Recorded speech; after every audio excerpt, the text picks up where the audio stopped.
Salam კიდევ ერთხელ. დღევანდელი ჩვენი თემა იქნება ტექსტის რეპრეზენტაციები და პრინციპში გავაგზავნებთ წინა ლექციის თემას, სადაც ვცდილობდით, რომ ტექსტი მიგვეწოდებინა machine learning-ის მოდელებისთვის მისთვის გასაგებ ენაზე. ანუ რაღაცნაირად ტექსტი გადაგვეთარგმნა რიცხვებში და თუ რიცხვები გვაქვს უკვე input-ი, machine learning-ის ნებისმიერი მოდელის გამოყენება შეიძლება.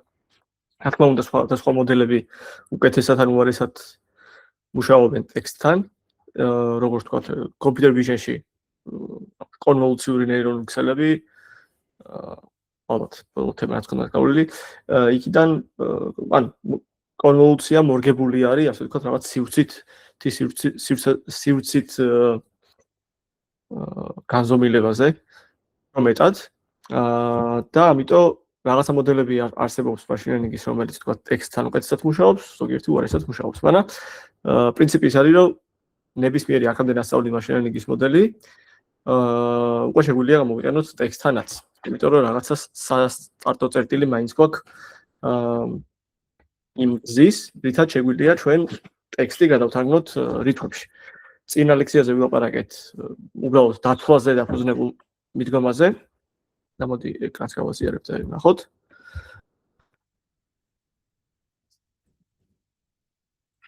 სტატისტიკური მიდგომა იყო.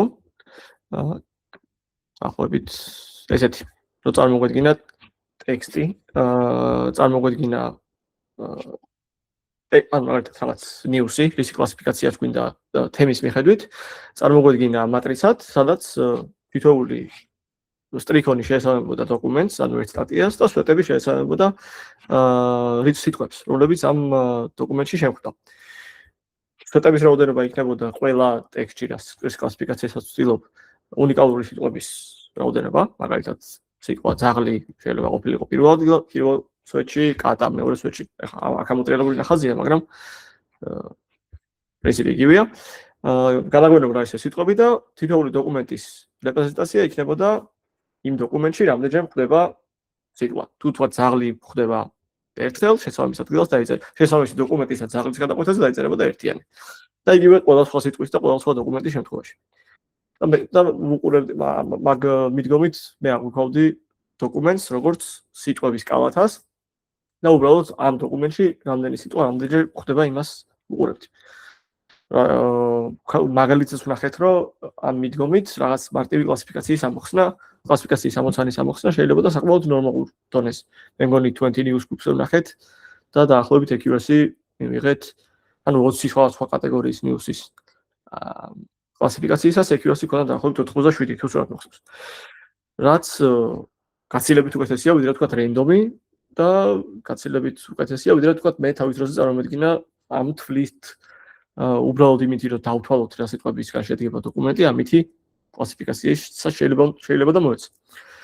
და დღესაც რელევანტურია. ეს მიდგომა ძალიან ჩქარია, მაგრამ თქვა ნახეთ, რომ ერთის ხრივ ჩქარია, მაგრამ მეორე ხრივ საკმაოდ დიდი მოცულობა ჭირდება ამ მთელი მატრიცის შენახვას, რომელიც არის დოკუმენტის და სიტყვების განზომილების. ოკეი, მოკლედ შეჯამება წინა ლექციაში რა იყო. დღეს ამ თემას გავაგზავნებთ და დღეს ვეცდებით უკვე ის პრობლემები, რაც წინა მიდგომებს ჰქონდა, ეგენი გადავჭრით. და ვილაპარაკებთ ალბათ ერთ-ერთ ყველაზე მნიშვნელოვან თემაზე, რაც უფრო ახალი უფრო ახლებურ გადაწყვეტებისთვის არის აუცილებელი ნებისმიერი machine learning-ის ტექნიკის გამოყენებით.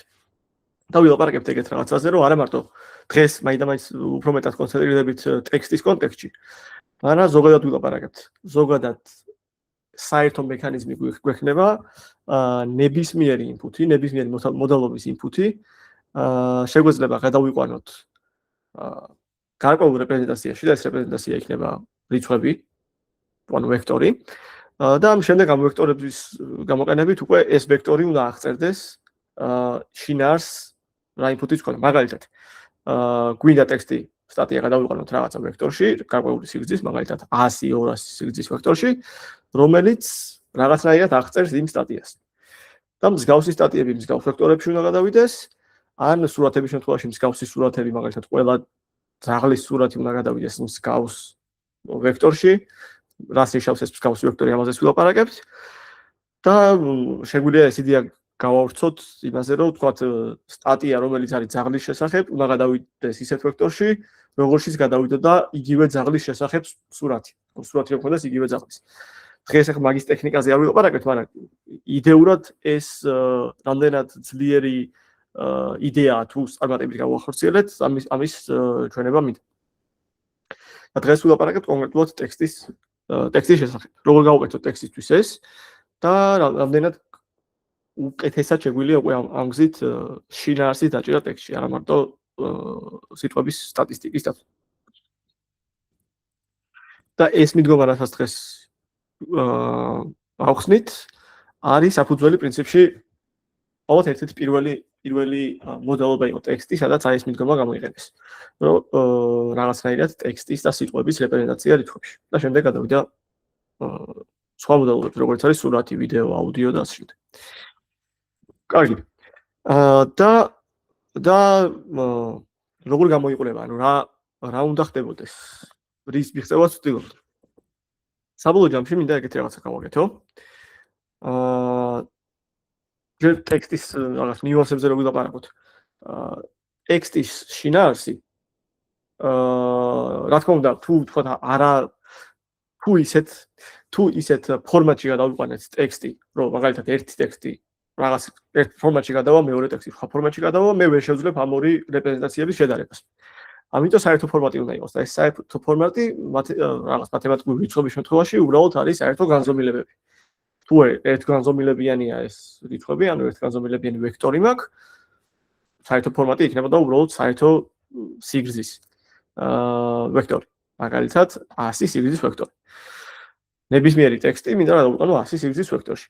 ეს თავისთავად მაინც ტრივიალური არ იქნებოდა, იმიტომ რომ ტექსტი, თქვათ რაღაც სტატია, წიგნი, Facebook პოსტი, ასე შემდეგ, თვითონ შინაარსი სხვადასხვა სიგრძის არის. ამიტომ ეგეთი მიდგომა რომ გამოვიყენოთ, რომ მე ავდგე და უბრალოდ სიტყვების პროპორციული რეპრეზენტაცია რა ქონდეს ამ ტექსტს. ეს არ გვაწყობს, იმიტომ რომ უფრო გრძელი სიგრძის ტექსტი მეტ განზომილებიან რეპრეზენტაციაში გადავიდო და მოკლე სიგრძის ტექსტი უფრო მოკლე განზომილებიან რეპრეზენტაციაში გადავიდო. და ამის შედარებას ერთმანეთთან ვერ შევძლებთ. ამიტომ ეგეთი იდეალურ სამყაროში ეგეთი მიდგომა გვინდა, სადაც მე წინადადებას შევძლებ და დავყოფ წინადად როგორც ვილაპარაკეთ, ტოკენიზაციას გავაკეთებ. ტოკენიზაციიდან გამომდინარე უკვე მექნება თითოეული ფრაგმენტი ტექსტის, მაგალითად აქ სიტყვებად არის ეს დაშლილი, I saw a cat და წერტილი. ამის შემდეგ მინდა ამ შემთხვევაში თითოეული სიტყვა რო გადავიყვანო თავის რეპრეზენტაციაში და არა თელწიანდება რო რეპრეზენტაციაში გადავიყვანო, ამაზე მოგვიანებით ვილაპარაკებთ, აქედან პირდაპირ რეპრეზენტაცია როგორ მივიღო. და აი ამის შემდეგ უკვე ჩათვალეთ ეს მწვანე ვექტორებია, ერთგანზომილებიანი ვექტორები და ამის მერე უკვე ნებისმიერი machine learning-ის ალგორითმის გამოყენება შეგვიძლია, მაგალითად neural pixel-ის რაღაც ლოჯისტიკური რეგრესია, decision ნებისმიერი რაღაც. თხეები, support vector machines და ასე შემდეგ. ოკეი, სადაც ეს მწვანეები, როგორც თქვი, უკვე არის ერთი განზომილების ვექტორი. და მე უკვე ეგეთ რაღაც გაკეთება შემეძლებოდა. ტექსტისთვის გადავიყვანდი, დავაკტოკენებდი ამ სიტყვებს, ვიპოვიდი მის რეპრეზენტაციებს და აქედან უკვე დაწყებული ჩვეულებრივი machine learning-ის ამოცანა არის. და მეორე მხარეს იქნებოდა ის, ანუ ამ machine learning-ის მოდელის მეორე მხარეს არის რა ამოცანასაც ვჭრი, მაგალითად კლასიფიკაცია თუ იქნებოდა, მექნებოდა კლასები. როგორც ვთქვათ, სხვა ნებისმიერი სხვა machine learning-ის ამოცანის შემთხვევაში. ამ შემთხვევაში შეგვიძლია სიმარტივშიც ვილაპარაკოთ სენტიმენტზე, რასაც წინა ლექციაში ვილაპარაკეთ. კაი, და ესეთი რაღაცა თუ გამომივიდა, მაშინ რა მჭირდება ამის გასაკეთებლად. თითოეულ სიტყვას უნდა შეესაბამებოდეს რაღაც კონკრეტული ვექტორი და რაღაცნაირად უნდა შევინახო ეს ვექტორები. ისე რომ ყოველთვის შევძლო მე სიტყვა I-ის შესაბამისი ვექტორის პოვნა. და ეს ძალიან მარტივი გასაკეთებელია, უბრალოდ ავდგები. სტოპის ეტაპზე დავატოკენებდი მთელ ჩემ ტექსტს, რაც მაქვს, რამდენის მომეძებნება. თქვათ იმ კონკრეტულ task-ში, ან თქვათ მთელი ინტერნეტის მასშტაბით. ვიპოვიდი უნიკალურ სიტყვებს უბრალოდ რაღაც შემთხვევითობის პრინციპით გადავნოვრავდი ამ სიტყვებს. მაგალითად აი მოხდა 39 ადგილას, მოხდა 1500 მე რაღაცი ადგილას და ასე შემდეგ. ანუ უკვე სიტყვები გადამყავს პოზიციებში და იმ პოზიციაზე წერია ამ მატრიცაში, რომელსაც embedding-ის მატრიცა, ანუ რეპრეზენტაციის მატრიცა უწოდოთ, იმ შესაბამის პოზიციაზე, მაგალითად წერტილის შესაბამისი ინდექსი თუ იყო 5, მეხუთე პოზიციაზე ეწერება წერტილის შესაბამისი ვექტორი. ან ნებისმიერი სხვა სიტყვის შესაბამის პოზიციაზე ეწერება იმ სიტყვის შესაბამისი ვექტორი. და მოდი იდეალურ სამყაროში წარმოვიდგინოთ, რომ ეს ვექტორი ასახავს შინაარსს იმ სიტყვის. სინონიმები მსგავს ვექტორებში გადავიდოდა იდეალურ სამყაროში, თქვათ ვიღაცამ მოგვცა ეს ვექტორები წინასწარ, ამ ვექტორების თვისება გვინდა რომ იყოს შემდეგნაირი სინონიმები ან მსგავსი სიტყვები გადავიდეს ერთი და მსგავს რეპრეზენტაციებში. შეიძლება ზუსტად იგივეში არა, მაგრამ ვექტორებში, რომლებიც საკმაოდ ახლოსაა ერთმანეთთან. ეხლა ახლოსა ერთმანეთთან რას ნიშნავს, მაგაზე ვილაპარაკოთ. მოდი, აქამდე ამ ნაწილში თუ არის შეკითხვა. რა мотиваცია რა გვაქვს საერთოდ და რას ვაკეთებთ? აი ამ ნაწილში.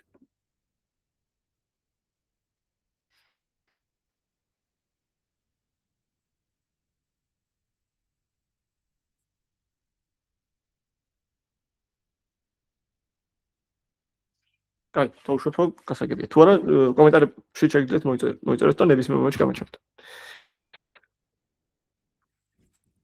კარგი. აი, უკვე ყველაფერი დანარჩენს ვისაუბრეთ ამ ვექტორების ენაზე. და ვექტორი არის ჩვენ შემთხვევაში იქნება სიტყვა. შეკითხვა არის შინაარსი ხოვარებს ის მოდელს სიტყვის და სინონიმს როგორ დაუკავშირებს. ეს სწორი შეკითხვაა. ჯერ არ გვილაპარაკია იმაზე, ამ ვექტორებს როგორ ვიღებთ. ტექნიკა არ გვიხსნია, რომ სიტყვებისგან როგორ მივიღო ისეთი ვექტორები, რომელსაც ეს თვისება ექნება. უბრალოდ ჩამოვაყალიბეთ, რომ დაუშვათ ეგეთი რაღაცა გავაკეთეთ, რა თვისებები მინდა რომ გქონდეს ამ ვექტორებს. და თვისებები არის, რომ იყოს ერთი და იგივე ზომის. იმიტომ რომ შედარება შეუძლო ერთმანეთთან სხვადასხვა სიტყვების შინაარსის. მაგალითად, თქვენ ვერ შეადარებთ 3 სიგრძის ვექტორს, ვერ შეადარებთ 30 სიგრძის ვექტორს. ერთმანეთს. სხვადასხვა სამყაროში არსებობენ ეს ვექტორები. და ამით ორი ასე თქვა მახასიათებელი დაუწესეთ. ერთი რომ იყოს ერთი და იგივე სიგრძის რეპრეზენტაციები და მეორე მსგავსი შინაარსის სიტყვები გადავიდეს მსგავს ვექტორებში. გეჯერებთ არ გვილაპარაკია როგორ ვაკეთებთ ამას. თავშოთ ვიღაცა მოგვცა ეს რეპრეზენტაციები, ეს ვექტორები უბრალოდ მინდა რომ იყოს ეგეთი, რადგან უფრო გამოსადეგი იქნება. კარგი. იმედია უპასუხა შეკითხვას.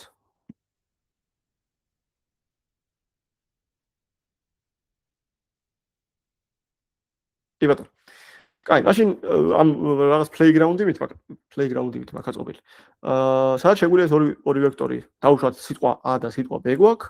ამ შემთხვევაში გადადის, არ ვიცი რაღაც, ორგანზომილებიან სიფრთხილზე, იმიტომ რომ უბრალოდ ვიზუალური რეპრეზენტაცია შეუძლო. და ვილაპარაკოთ იმაზე, რომ ვთქვით, რომ მსგავსი ვექტორები, ბოდიში, საერთო მნიშვნელობის სიტყვების ვექტორები ერთმანეთის მსგავსი იყოს, ეს რას ნიშნავს? სიგრძით იყოს მსგავსი, თანამიმართული იყოს, თუ რასაზომები შეიძლება მოვიფიქროთ ვექტორებს შორის მსგავსების აღწერის. ამაზე წინა ლექციაშიც ვახსენეთ ეს cosine similarity. მაგრამ მოდი დღეს შევხედოთ რატო ჯობია ეს სხვებს მაგალითად. ამ playground-ზე ორი რაღაც გაკეთება შემიძლია ვამოძრავო ეს A და B ვექტორები და აქ მარჯვენა მხარეს ხედავთ A ვექტორის კოორდინატებს და სიგრძეს, B ვექტორის კოორდინატებს და სიგრძეს და ამ შემთხვევაში cosine similarity როგორ გამოითვლება და პრინციპში მახასიათებლები. აი, ყველაზე მარტივით დავიწყოთ, მოდი. სამი მაგალითი მაქვს აქ მოყოლი. ერთი მეთოდი ორ ვექტორი თუ უბრალოდ სათავეზე მოვდეთ, ვექტორი და წერტილი ერთ და იგივე რაღაც არის. ეს A ვექტორი შეგვიძლია შევთვალოთ უბრალოდ წერტილი მინუს რაღაც -1.5 3.1. ანუ წერტილი და ვექტორი პრინციპში ერთ და იგივე რაღაცაა, რომ თუ ვექტორი სათავეზეა მოდებული. და ორ წერტილს შორის მანძილს როგორ პოულობს, რავი, სხვა შემთხვევებში ერთ-ერთი ყველაზე მარტივი, კი არა ალბათ ყველაზე კლასიკური წერტილებს შორის მანძილზე როცა ვაპარაკობთ, არის ევკლიდური მანძილი. აქ მწვანე ხაზი რაც არის. უბრალოდ სიბრტყეზე რო დავხატო ეს წერტილები, მათ შორის მანძილი როგორ გამოიცვლება. ნუ გამოთვლის ფორმულა აქვს წერია უბრალოდ კოორდინატებს შორის სხვაობების კვადრატები და ფესვი. x1-დან x2 ან თითოეულ კოორდინატზე მაგალითად აქ იქნება a წერტილის x კოორდინატს გამოკლებული b წერტილის x კოორდინატიდან ფესვი, დამატებული a წერტილის y კოორდინატიდან y კოორდინატს გამოკლებული b წერტილის y კოორდინატიდან ფესვი, ბოდიში კვადრატიდან ფესვი და ასე. აი, ეს მათემატიკა ცუდად არის პრინციპში აქ ნაჩვენები, დაწუნებული ვარ პრინციპი გასაგებია ეს ევკლიდური მანძილი რა აქ. შემიძლია ესეთი ის შემოვიტანო, მსგავსება. ამ შემთხვევაში ეს რატო არის მანძილი და არა მსგავსება? თუ ავიღე ისეთი ორი ვექტორი, რომელიც ერთმანეთთან ძალიან ახლოს არის, ეს მანძილი მაქვს დაბალი. ანუ მანძილი იქნება 0-თან ახლოს. პრინციპში თუ დაემთხვა ერთმანეთს ეს ორი ვექტორი 0-ის ტოლ. ამიტომ ეს ევკლიდური მანძილი არის დისტანციის ფორმულა და არა მსგავსების. მსგავსების ფორმულა რო ყოფილიყო, პირიქით იქნებოდა. თანამიმართული ვექტორები მაღალ რიცხვს მომცემდა და ეს ევკლიდური მანძილია, ანუ პირიქით. რაც უფრო თანამიმართულია, მით უფრო 0-თან ახლოს არის ამ ვექტორებს შორის სხვაობა. იგივე. ეს ერთი პრობლემა აქვს ევკლიდურ მანძილს. მეორე პრობლემა აქვს ის, რომ მაგალითად თუ ვილაპარაკებთ იმ აი count vectorizer-ი რაც იყო. უბრალოდ დოკუმენტს რო შევხედოთ, ისე დოკუმენტების სივრცეზე გადავიდეთ ახლა. და რო შევხედოთ დოკუმენტს, სადაც სიტყვა სახლი და სიტყვა მშენებლობა ხდება 3-3-ჯერ. დავუშვათ ეგ არის ეს a ვექტორი. ანუ ეს იყოს სახლის განზომილება, ეს იყოს მშენებლობის განზომილება და 3-3 წერტილი იქნება დაახლოებით აქ, ხო? ნუ აი, დაახლოებით ესადე რომ გამოსულიყო ეს 3-3. და მეორე დოკუმენტი მაქვს, სადაც სიტყვა სახლი ხდება 6-ჯერ და მშენებლობა ხდება 6-ჯერ. ანუ პრინციპში თანამიმართულია, ოღონ ამის ეს გავა. ხა ამ შემთხვევაში, მოდი შევამცირებ. ერთ-ერთხელ იყო 2-2-ჯერ იყოს და 4-4-ჯერ. აი ეს. a წერტილი დავუშვათ პირველი კოორდინატი არის სახლი რამდენჯერ ხდება, მეორე კოორდინატი არის მშენებლობა რამდენჯერ ხდება სიტყვა დოკუმენტში და b არის სხვა დოკუმენტი, სადაც 4-ჯერ ხდება სიტყვა სახლი და 4-ჯერ ხდება სიტყვა მშენებლობა. პრინციპში რადგან რეპრეზენტაციებს ვეძებ მე, რეპრეზენტაციები ამ ორი დოკუმენტის მსგავსი უნდა იყოს. ანუ მე არ უნდა მქონდეს არაფერი არ შავდება უბრალოდ იმითი, რომ 2-ჯერ მეწეჯერ ხდებოდა b დოკუმენტში x სიტყვები. ორივეში ხდებოდა მაინც. და თუ ევკლიდურ მანძილს გავითვალისწინებ და ესე დავთვლით დისტანციას. ასე ვთქვათ, ვსჯით ორ დოკუმენტს, რომელშიც ერთი და იგივე სიტყვები უბრალოდ მეტრჯერ ხდებოდა, ვიდრე მეორე დოკუმენტში, მაგრამ იგივე სიტყვები ხდებოდა. თანამიმართული არის მაგათი რეპრეზენტაციები, უბრალოდ რადგან ევკლიდური მანძილით დავითვლიდი მე დისტანციას ამ მსგავსებას ამ ორ დოკუმენტ შორის. რამდენჯერაც უფრო მეჯერ ხდებოდა იმ დოკუმენტში, მაგალითად b დოკუმენტში დააკვირდით, რომ ეს დისტანცია იზრდება. თანამიმართულია, უბრალოდ დისტანცია იზრდება. და ამ რეპრეზენტაციებში x ასურველი არ არის. რო ავიღო ტექსტი, დავაკოპირო და შევადარო, ანუ რო ავიღო პარაგრაფი თქვათ. და შევადარო ამ პარაგრაფის რეპრეზენტაცია, ისე ტექსტის რეპრეზენტაცია, სადაც უბრალოდ დაკოპირებულია ეს ორი პარაგრაფი. მაგათ შორის დისტანცია საკმაოდ დიდი იქნება. ანუ მოგიგეთ, რომ 2-ჯერ დასკეილებული ვექტორი იქნება. და ესე თვისება არ მინდა რომ კონდეს ჩემს მსგავსების ფუნქციას. იმედი გასაგებია ეს ევკლიდური დისტანცია რატო არა მაინდა-მაინც კარგი. კი ბატონო.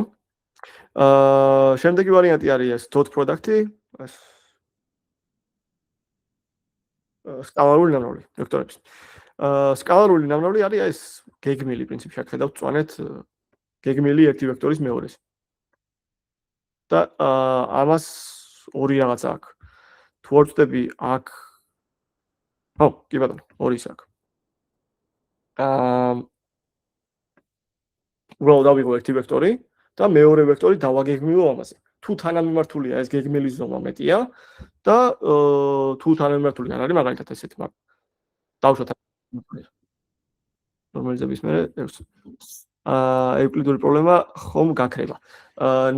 კი ბატონო, თუ ნორმალიზებას გავაკეთებდი, უკანა დაბრუნდი აქ. ამ შემთხვევაში. და მაგალითი რაც მოვიყვანეთ A და B ვექტორები ესე რა ყოფილა. ნორმალიზება ნიშნავს, რომ უბრალოდ მე სიგრძე დავიყვანო ერთეულ ზომაზე, ანუ უბრალოდ წარმოვიდგინოთ, რომ ყველა შესაძლო ვექტორი ესე წრეზე განლაგდებოდა და მაგ შემთხვევაში უბრალოდ კუთხეზე იქნებოდა დამოკიდებული ეს დისტანცია და აღარ ვექტორის სიგრძეზე. კი ბატონო. ვხედავ ხელი თუ არის აწეული, კი ბატონო. გიორგი ისე? ოკეი. ანუ ნორმალიზირების დროს ხო ინფორმაცია შემცირდება ვექტორიდან, ანუ ეგ თლად ოპტიმალური არაა, ანუ რაღაც იგი შემცირდებოდა ნორმალიზაცია, უბრალოდ ეს მათემატიკური მეთოდი იქნებოდა, რომ რაღაცნაირად აი ეგ პრობლემა მომეგვარებინა. რომ უბრალოდ თუ გამიორმაგდა ტექსტის მოცულობა, ორჯერ არ გაიზარდოს ვექტორი. მაინც დავანორმალიზირო, სანამ შევადარებდი. ოკეი. სანამ შევადარებდი, წარმოგიდგენთ ორი ვექტორი, რომელიც ერთნაირი ზომის არ არის, ჯერ ერთნაირი ზომაზე დავიყვანო და მერე შევადარო. ოკეი. მაგრამ მაინც ეგ ნაკლებად გამოიყენება. თუმცა მაგ პრობლემა ორი რაღაცა არის. კი, დასკალირება პრინციპში რაღაც დოზით დამიკარგავდა შინაარს როგორ რამდენჯერ შეხვდა სიტყვები, მაგრამ იმ პრობლემას მომიგوارებდა, რომ თანამიმართულობას მეტი ყურადღება მიენიჭებოდა. კარგი, ეხლა ვილაპარაკობთ ამ dot product-ზე, ეს არის სკალარული ნამრავლი, რომელიც არის პრინციპში ერთი ვექტორის გეგმილი მეორეზე. ამას კაითვისება აქვს, რომ თუ ორი ვექტორი თანამიმართული არის, მაგალითად თანამიმართული იქნება. ესე სკალარული ნამრავლიც დიდია. და თუ არა თანამიმართული, მაშინ დიდი პირიქით, ან 0-ის ტოლი. ასევე თუ საპირისპირო მიმართულებით იყურება, ეს პროექცია საპირისპირო მიმართულებით იქნებოდა. ეს ვარიანტი სხვა. და პრინციპში ეს და კოსინუსის similarity არის საკმაოდ მსგავსი, უბრალოდ სკალირების არის სხვაობა. cosine similarity არის სკალარული ნამრავლი გაყოფილი ზომებზე. ვექტორის ზომებზე. და პრინციპში აი ამიტომ არის ეს ყველაზე მეტად გამოყენებადი მსგავსების საზომი, ანუ similarity მეტრიკა. რომ უბრალოდ უყურებს არა ზომას ვექტორების, არამედ უბრალოდ უყურებს რა მიმართულებით იყურებიან ეს ვექტორები. აი ამ თეტა კუთხის კოსინუსი. თეტა კუთხის კოსინუსი ერთის ტოლი იქნება. და თან მეორე უპირატესობა კიდე. ერთის ტოლი იქნება ეს კოსინუსი თუ ვექტორები თანამიმართულია და არა აქვს მნიშვნელობა სიგრძეს. და ასევე მეორე უპირატესობა სიტყვაზე სკალარულ ნამრავლთან არის ის, რომ მოქცეულია ჩაკეტილ რეინჯში. კოსინუსი რაღაც კუთხის არის ამ რეინჯში, -1-დან 1-მდე. თუ თანამიმართულია კოსინუსი არის ერთის ტოლი და თუ პირიქით თანამიმართული, დავუშვათ ესე, კოსინუსი არის სადღაც -1 ტოლი. თუ მართობულია, ეს ნიშნავს, რომ მსგავსება საერთოდ არ აქვს. ანუ ეს ორი სიტყვა ის კი არა რომ ერთმანეთის საპირისპირო რაღაცნაირად. საერთოდ ერთმანეთთან დაუკავშირებელია ამ ორ ღერძზე, რაზეც ვუყურებ. მაგალითად, სახლი და ველოსიპედი. ანუ ვერ ვიტყვით, რომ სახლი და ველოსიპედი მეტად ან ნაკლებად არის ერთმანეთთან ახლოს, ვიდრე სახლი და მანქანა, თქვათ. ხო, ამიტომ აი ეს რაღაც მართობულობის იდეა შემოდის, რომ თუ ორი რეპრეზენტაცია ერთმანეთის მართობულია, ეს ნიშნავს, რომ ამ ორ სიტყვის შინაარს ერთმანეთთან საერთო არ აქვს. ანუ არაფერს არ მეუნება ერთი სიტყვა მეორეს. მაგრამ არსებობს და მაგრამ კარგად აღწერს ეს cosine similarity ასევე ანტონიმების შემთხვევაში.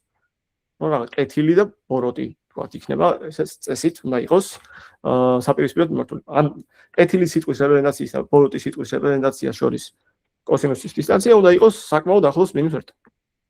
ეს შეგვიძლია მე შევაფასოთ. ოკეი, ამიტომ როგორც წესი ახლა დღეს რასაც ვაპარაკობთ და პრინციპში ისეც ეს კოსინუსის თუ ვექტორების მსგავსებაზე ვაპარაკობთ რეპრეზენტაციებში, საკმაოდ ხშირად გამოიყენება, კი არა და ალბათ ყველაზე ხშირად გამოიყენება. იმიტომ რომ არ უყურებს აი ამ სიგრძეს. და ნორმალიზაციაზე რო შეკითხვა იყო, კარგი შეკითხვაა, ეგ უბრალოდ ხშირად ისე ხდება ხოლმე, რომ დამატებითი ნაბიჯია ეგ თეზღუდვის შემოტანა, რომ მე ხოლმე საბოლოო ჯამში ეს ვექტორების რეპრეზენტაციები უნდა შევქმნა 0-დან, არა მაქვს ჯერ და უნდა შევქმნა. და იმისთვის რომ ეს შევქნა, გაცილებით უფრო მოქნილი სიტუაციაა, რომ მე ნორმალი არ შევზღუდო ვექტორი, რომ მოდი შენ ერთეული სიგრძის იყავი აუცილებლად. დაოპტიმიზირდი ისე როგორც გინდა, უბრალოდ საბოლოოდ მე შევაფასებ კოსინუსით. ანუ ისეთი მეტრიკით, რომელიც სიგრძეზე დამოკიდებული არ იქნება. ეს უფრო არგ სწავლებას გვაძლევს, learning-ს გვაძლევს. ვიდრე ის, რომ ტრეინინგის პროცესში მე შევზღუდო, რომ რეპრეზენტაცია აუცილებლად უნდა იყოს ერთეულოვანი სიგრძის. იმედია ეს იყო რა ქვია. თვალსაჩინო დავინახეთ სიტყვაზე სხვა მეტრიკები, რისი გამოყენებაც შეიძლებოდა მსგავსების დასაცურებლად. და აქ რაღაც პატარა მეორე playground-იც არის, ეს უკვე PCA-ზე, აქ დიდ დროს არ დავკარგავ ამაზე, PCA ისედაც იცით რა არის.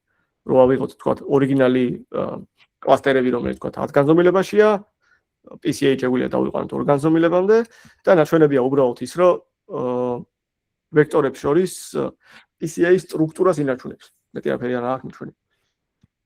PCA არის უბრალოდ იგივე მონაცემი, რო წარმოვიდგინოთ ფული წარმოსადგენია, მაგრამ 100 განზომილებიან სივრცეში რო იყოს გაფანტული ვექტორები, PCA ამ სივრცეს, ასე ვთქვათ, არ ღუნავს. მაშინ როცა სხვა მეთოდები განზომილების დაყვანის მაგას აკეთებს. უბრალოდ PCA არის განსხვავებული პროექციით შეხედვა იგივე მონაცემებს. ეს იგივეა რომ სამ განზომილებიან იმას უყურებდეთ რა ფიგურას, კუბიკს რო უყურებდით და უბრალოდ სხვა მხრიდან შეხედვით. და ეს ნაჩვენები აქვს. პრინციპში აი ეს წითელი ნაწილები ეგ არის. თითოეული კუბიკის შესაბამება თითოეულ კლასტერს. აქ რო კლასტერები. და ნაჩვენებია უბრალოდ რომ PCA-ის შემდეგაც cosine similarity ამ სივრცეში იგივეა რაც აქვს. ბატონო. აი ახლა დავუბრუნდეთ ჩვენ ძირითად თემას. ეს პრინციპში ცოტა წავეთამაშეთ, რომ მქონდეს სიტყვების რეპრეზენტაციები, რა კარგი იქნებოდა. და როგორ გამოვიყენებთ აი მაგნიტულს. მაგრამ ახლა შევხედოთ, როგორ უნდა მივიღოთ ეს რეპრეზენტაციები.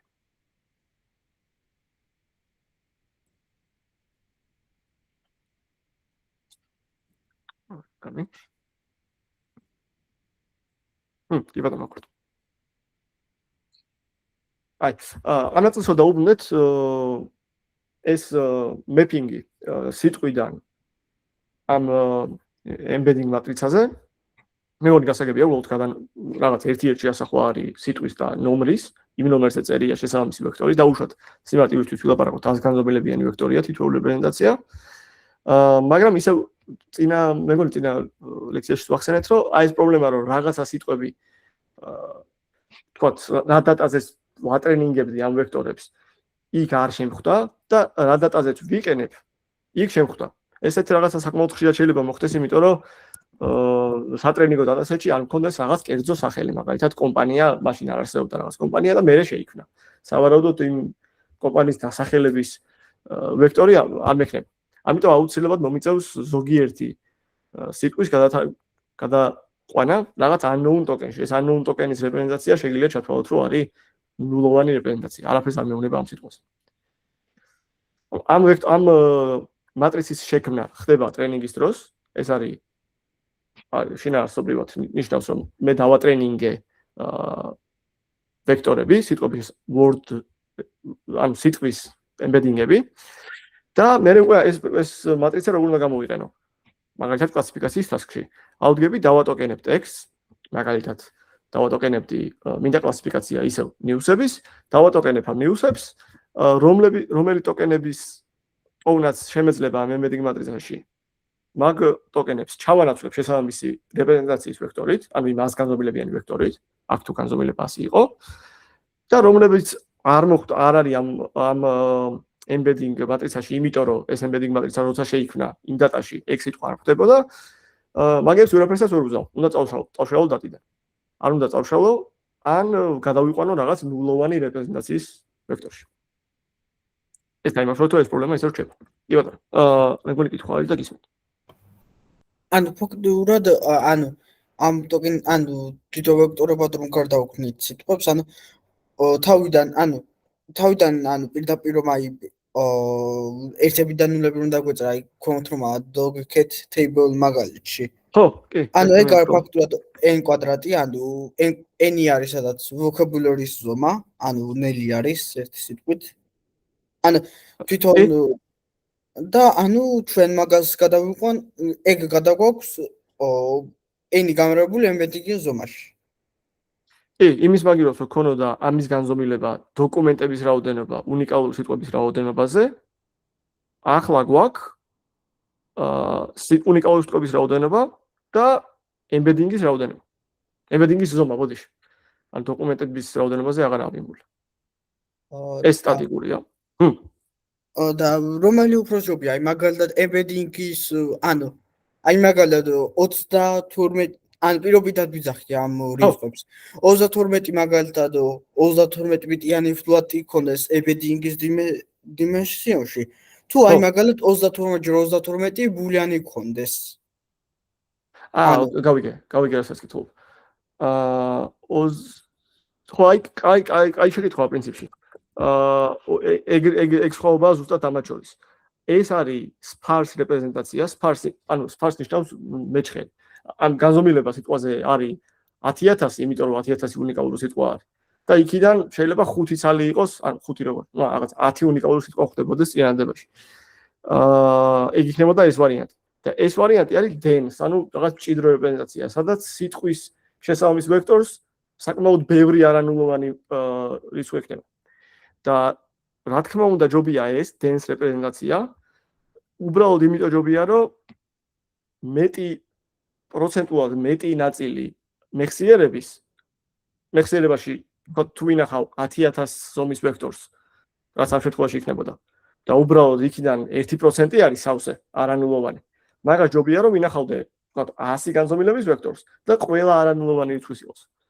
ანუ მე ცოტა განსხვავებული რაღაც ვიკითხე. ანუ თვითონ ანუ მეორე ანუ უფრო კლასიკურ მაგალითში, ანუ ჩვენ ყველგან ნულები გვიწერია ერთი ადგილის ერთიანის მაგივრად და ანუ მე იმას ვიძახი რომ ანუ აი პირველ მაგალითს ვიძახი, ოღონდ ანუ 32 float 32-ის მაგივრად 32 კი არ იყოს embedding-ი ან თვითონ არამედ იყოს 32/32 ეგა რაღაც 4000 რაღაცა თუ არა ვწდები, მაგდენი ბულიანი ქონდეს, ოღონდ მე იმას ვიძახი, ერთ სიტყვაზე შეიძლება ბევრი ბულიანი იყოს ერთიანი, ანუ ბულიანი კი ანუ ხო, მაგრამ ამის განზომილება შენ ამბობ რომ აი აქ ამ ნაწილში ეს იყოს არა ვთქვათ 32 სიგრძის თითოეულში რო float-ი იყოს ეგ კი არამედ იყოს 32/32 ბულიანი.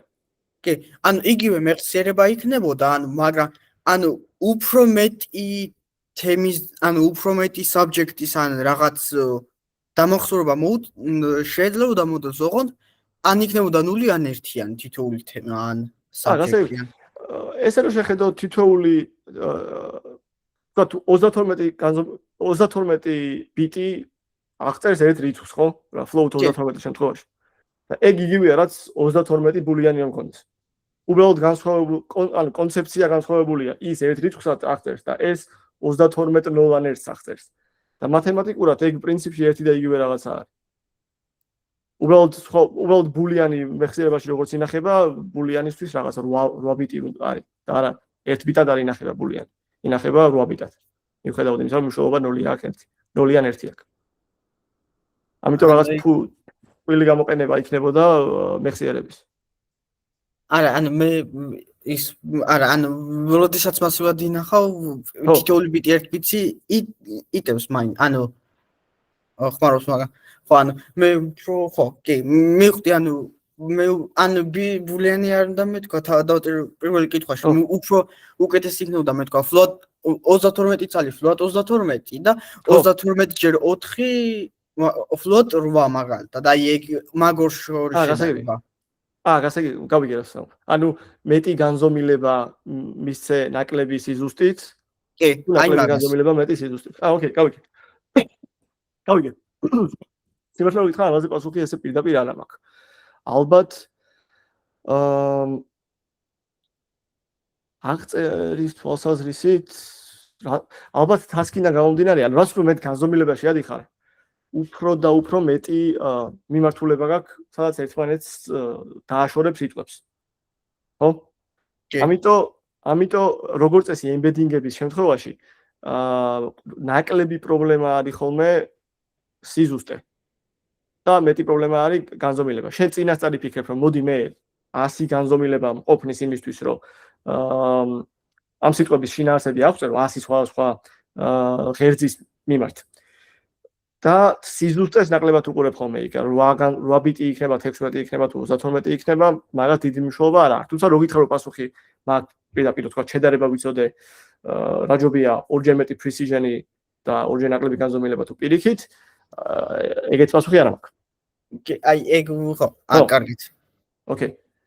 მას სტანდარტულ შემთხვევაში იყო ხოლმე ეს, თქვა თუ 100 განზომილების ვექტორი არის, თითოეული არის float 32. კი, ანუ 32 სტანდარტულია მაინც. კი. მაგრამ თან ეს მიდგომა მაშინ იყო, როცა float 32, ანუ უფრო ნაკლები precision-ი არის ხოლმე ეს დასაპორტებული იმაში, რაღაც გრაფიკულ გარეთებში. ამიტომ თქვა დღეს შეიძლება ნაკლები precision-ით უფრო გახვიდე ფონს. სიმართლე რომ ითქვას. მაშინ არ იყო ეგეთი support-ი hardware-ის დონეზე. ოკეი. თავარი არის რომ ანუ ამ precision-ს თითოეული რიცხვის აღწერა რა ზომით ჯობია, რაღაც ნაკლები სიზუსტით თუ მეტი სიზუსტით, თავარი შინაარსობრივი სხვაობა არის, რომ იმის მაგივრად რომ მე წინასწარ შევქმნა რაღაც და ვეცადო რომ ფიჩერები დავარქვა, პირველი კოლომი იყოს ეს სიტყვამდე შეხვდება, მეორე კოლომი ეს სიტყვამდე შეხვდება, მაგრამ ჯობია რომ თავისუფლება მივცე. თითოეული ვექტორი იწყება ოკეი, მესმის. კი, მესმის. დღესობით ეგრე იქნება. დავარავდოთ. დამოკიდებულია, ხა ეგ უკვე hardware-ზეა დამოკიდებული, რაც ამ ვთქვათ, ნაკლები პრობლემაა იდეის გაგების თვალსაზრისით. hardware-ის რაღაც ოპტიმიზაცია. მაგრამ ესე თეორიულ დონეზე რომელი ჯობია, აი ეგ მაგაზე პასუხი არ მაქვს. ანუ როგორც წესი, როცა ეს embedding-ის ვექტორები ტრენინგდებოდა ხოლმე, იყო რამდენიმე ზომა, მაგალითად, ნახავთ დღეს 50 სიგრძე, 100 სიგრძე, 300 სიგრძე და როგორც წესი, დიდი სხვაობები უკვე, არა 100-ზე, 300-ის ზემოთ დიდი სხვაობა სიზუსტეში აღარ იყო. სიზუსტეში პერფორმანსში მე რომ ამ embedding-ების გამოყენებით თქვათ დაატრენინგებდი მოდელებს, იმან შორის დიდი სხვაობა აღარ იყო. გაცილებით მეტს იგებდი 50 განზომილებიდან 100-ზე გადასვლით, ვიდრე 100-დან 300-ზე გადასვლით. ამის კონტ.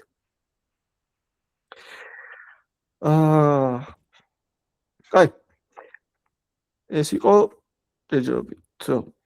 ჯერჯერობით აქამდე არ გვთქვამს, როგორ გამოიყურება ეს და რაში გამოვიყენებთ ამაზე ვილაპარაკეთ, უბრალოდ როგორ შევქმნათ ეს, როგორ დავატრენინგო embedding მოდელი.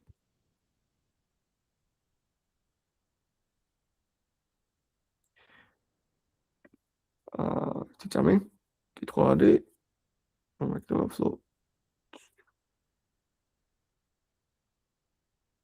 მესმის, ხო, კითხვის შინაარსი მესმის. კითხვის შინაარსი მესმის, უბრალოდ ამ კონტექსტში, ვექტორების კონტექსტში მაგაზე პასუხი არ მაქვს. embedding ვექტორების კონტექსტში, იმიტომ რომ რა მოდელებიც ვიცი, ესეთი word to vec-ი, ანუ წინასწარ ტრენინგდებოდა სიტყვის შესაბამისი ვექტორები, იქ ეგ კითხვა არ იყო ხოლმე როგორც წესი დასმული და თუ სწორად მახსოვს, ყველა ვექტორი დიფოლტად არის 32 ბიტიანი სიზუსტით. მაგრამ საინტერესო შეკითხვაა და მე ჩემი ინტუიცია და რაღაც ამის მერე ტექნიკები რაც არის, იქიდან გამომდინარე სიტყვაზე ალბათ უკეთეს შედეგს მოგცემს თუ განზომილებას გაზრდი, მაგრამ შეამცირებ precision-ს.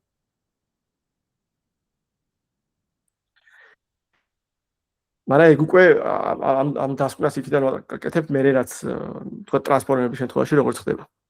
არ ვარ დარწმუნებული რომ თქვა სიტყვის შესაბამის ვექტორებზეც ეგ სამართლიანია.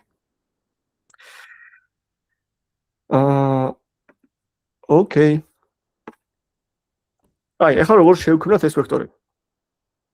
ამისთვის ეგეთ რაღაცას დაუკვირდეთ, რომ ჩვენი იმ დათვლის სტატისტიკური მიდგომის პრობლემა იყო, რომ მსგავსი ერთი სიტყვის განსხვავებული ფორმები მაგალითად სახლმა, სახლში, ესენი ყველა განსხვავებულ ფიჩერში გადავიდოთ.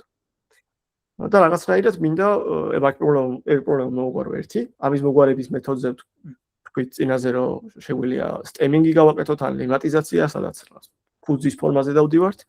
ეგ ერთი მეთოდია, მაგრამ ეგეც ვერ აგვარებდა იმ პრობლემას, რომ სინონიმები ან ერთმანეთთან დაკავშირებული შინაარსობრივად სიტყვები, მაგალითად მოპედი და მოტოციკლეტი, საერთო რეპრეზენტაცია ქონოთ. აი, ამისთვის ეგეთ რაღაცას დავუკვირდეთ. რას ნიშნავს ორ სიტყვას რო განსხვავებული ბოდიში? რას ნიშნავს რომ ორ სიტყვას ერთი და იგივე მნიშვნელობა აქვს? ან ერთი და იგივე შინაარსის მატარებელი. ვინმეს ხო არ აქვს აზრი, როგორ შეიძლება ეგ დავიჭირო?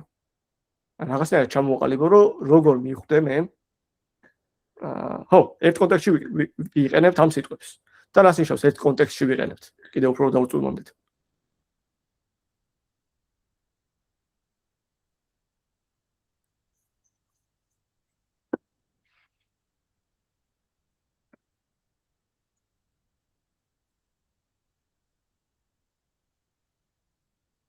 ერთ წინდებაში ორივე იმუშავებს. ოკეი. მე ჩავალ კიდე ერთი ლეველით ქვემოთ და ერთი და იგივე სიტყვების გარშემო რო ჩავსვა, მაგალითად დღეს კარგი ამინდია და დღეს მშვენიერი ამინდია. ან კარგის და მშვენიერის მეზობელი სიტყვები თუ ერთ და იგივე რაღაცაა, სავარაუდოდ ეს კარგი და მშვენიერი ერთი და იგივე მნიშვნელობის მატარებელი. ეგ არის ზუსტად აქაც. ეს რა, distributional semantic. და აქ მაგალითებია მოყვანილი შეიძლება არ ვიცოდე მე რა სიტყვა არის. და ეს ხდება ხოლმე თქო ახალ ენას თუ სწავლობთ ან ბავშვობაში პირველად გესმის რაღაც სიტყვა რაც არის. მეზობელი სიტყვები შეიძლება მიხვდე რა არის. მაგალითად რაღაც ინგლისურ მაგალითები აქვს, მაგრამ a bottle of რაღაცა is on the table. სავარაუდოდ ამას ხო, იგივე სიტყვა მე სხვა კონტექსტში დავუშვათ everyone likes რაღაცა. ეს სიტყვა, უცნობი სიტყვა. ეს უცნობი სიტყვა makes you drunk. გათრობს. We make ეს რაღაცა out of corn. სავარაუდოდ იმის მიხედვით რა სხვა სიტყვებთან ერთად ხვდება ეს უცნობი სიტყვა, შემიძლია ვივარაუდო რომ ეს ალბათ არის რაღაც ალკოჰოლური სასმელი. ღვინო, ან შეიძლება ღვინო არ იმიტომ რომ სიმინდისგან აკეთებენ, ალბათ არა.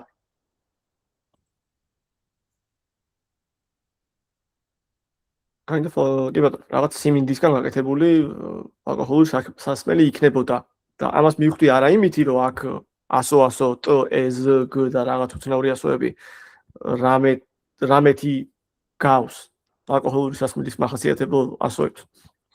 არამედ რა სიტყვებთან ერთად გამოიყენება ტექსტში. და ეს ამ თავარი პრინციპიც. თითოეული სიტყვისთვის დავითვალო რაღაცნაირად რა სხვა სიტყვებთან ერთად ხდება ეს სიტყვა. და ამ შემთხვევაში იქნებოდა ამ უცნობი სიტყვებისთვის, კი არა, პრინციპში ყველა სიტყვისთვის, რომელ სხვა კონტექსტში ხდება. მაგალითად ეს სიტყვა ხდება ყველა კონტექსტში. ეს სიტყვა loud ხდება არც ერთ წინადადებაში არ იყო. motor oil ხდება, არ ვიცი სად, აქ რატო წერია ესე, არ ვიცი. პირველად ამ კონტექსტში აშკარად არ არის.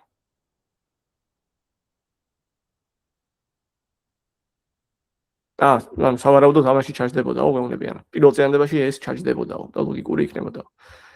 და მეოთხეში ჩაჯდებოდაო, იმიტომ რომ როგორც ჩანს ეს რაღაც ძრავის სეთი სიმინდისგან აკეთდება. მოკლედ, ეს ფინანსობრივად ეგ არის.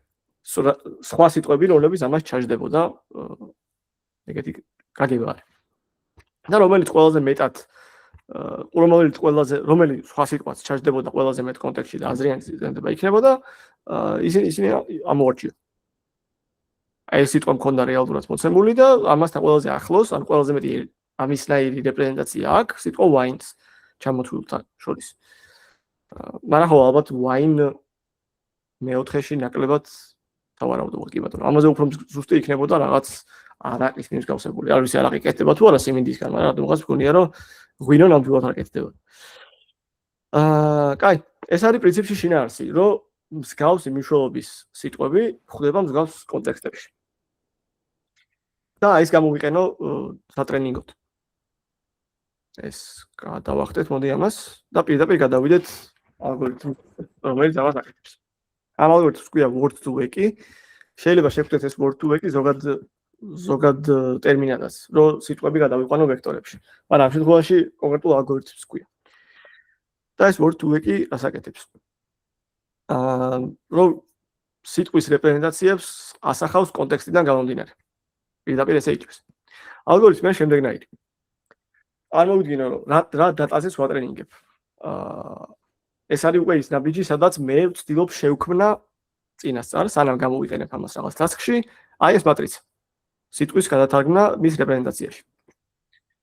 ისტორიულად, როგორც ახლა ვთქვათ, LLM-ებს ქმნიან დიდი ლაბორატორიები, ესე ქმნიდნენ ამ სიტყვის რეპრეზენტაციებს ადრე Google-ი, Stanford-ი, დიდი AI research ორგანიზაციები, ან უნივერსიტეტები, ან რაღაც კერძო კორპორაციები.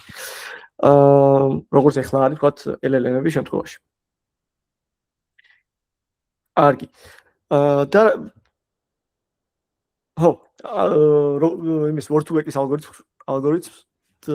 ალგორითმს ხსნიდი. წარმოვიდგინო, რომ ერთელი ჩემი ტექსტები, რაზეც ვატრენინგებ და დიდი რაოდენობის ტექსტებია. არის ერთი გრძელი სიკვენსი, ან შეიძლება ეს სიკვენსი დავჭრა, ვთქვათ, ერთი დოკუმენტი მთავრდება, იქ გავჭრა და მე მეორე დაიწყოს და ასე შემდეგ.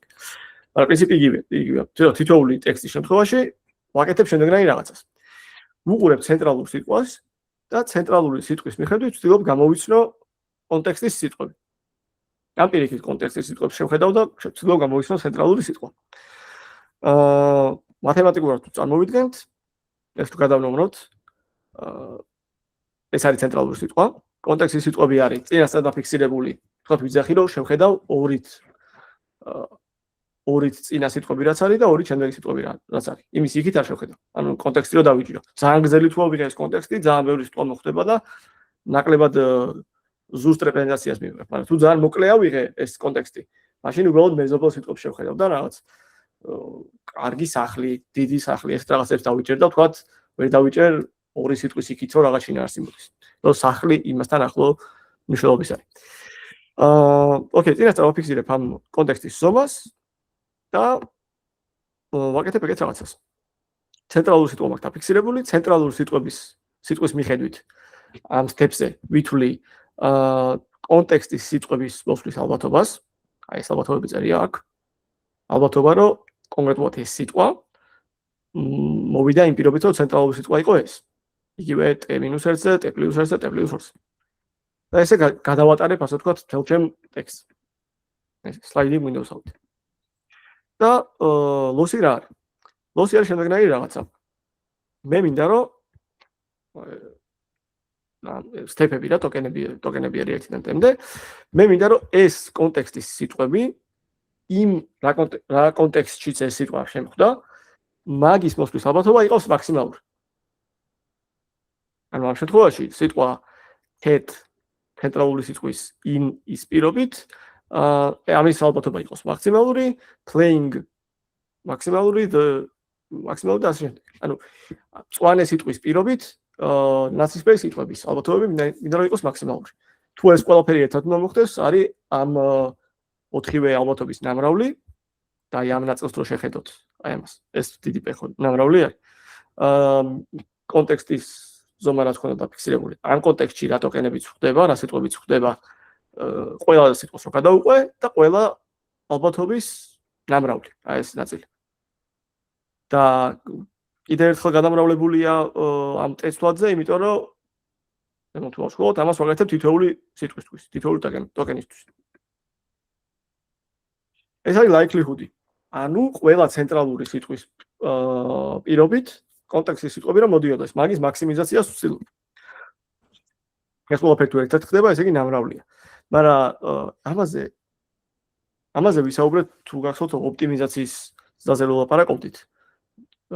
ბევრი ლექციის წინ. რომ ეს თითოეული ალბათობა ხო 0-თან ახლო რიცხვი არის. და ამიტომ 0-თან ახლო რიცხვის ნამრავლი მომცემს 0-თან ძალიან ახლო რიცხვს. ვთქვათ რომ აიღოთ რაღაც 0.9 და ერთმანეთზე გამრავლოთ. პირობითად 50 ჯერ, ძალიან ახლოს არის უკვე 0-თან.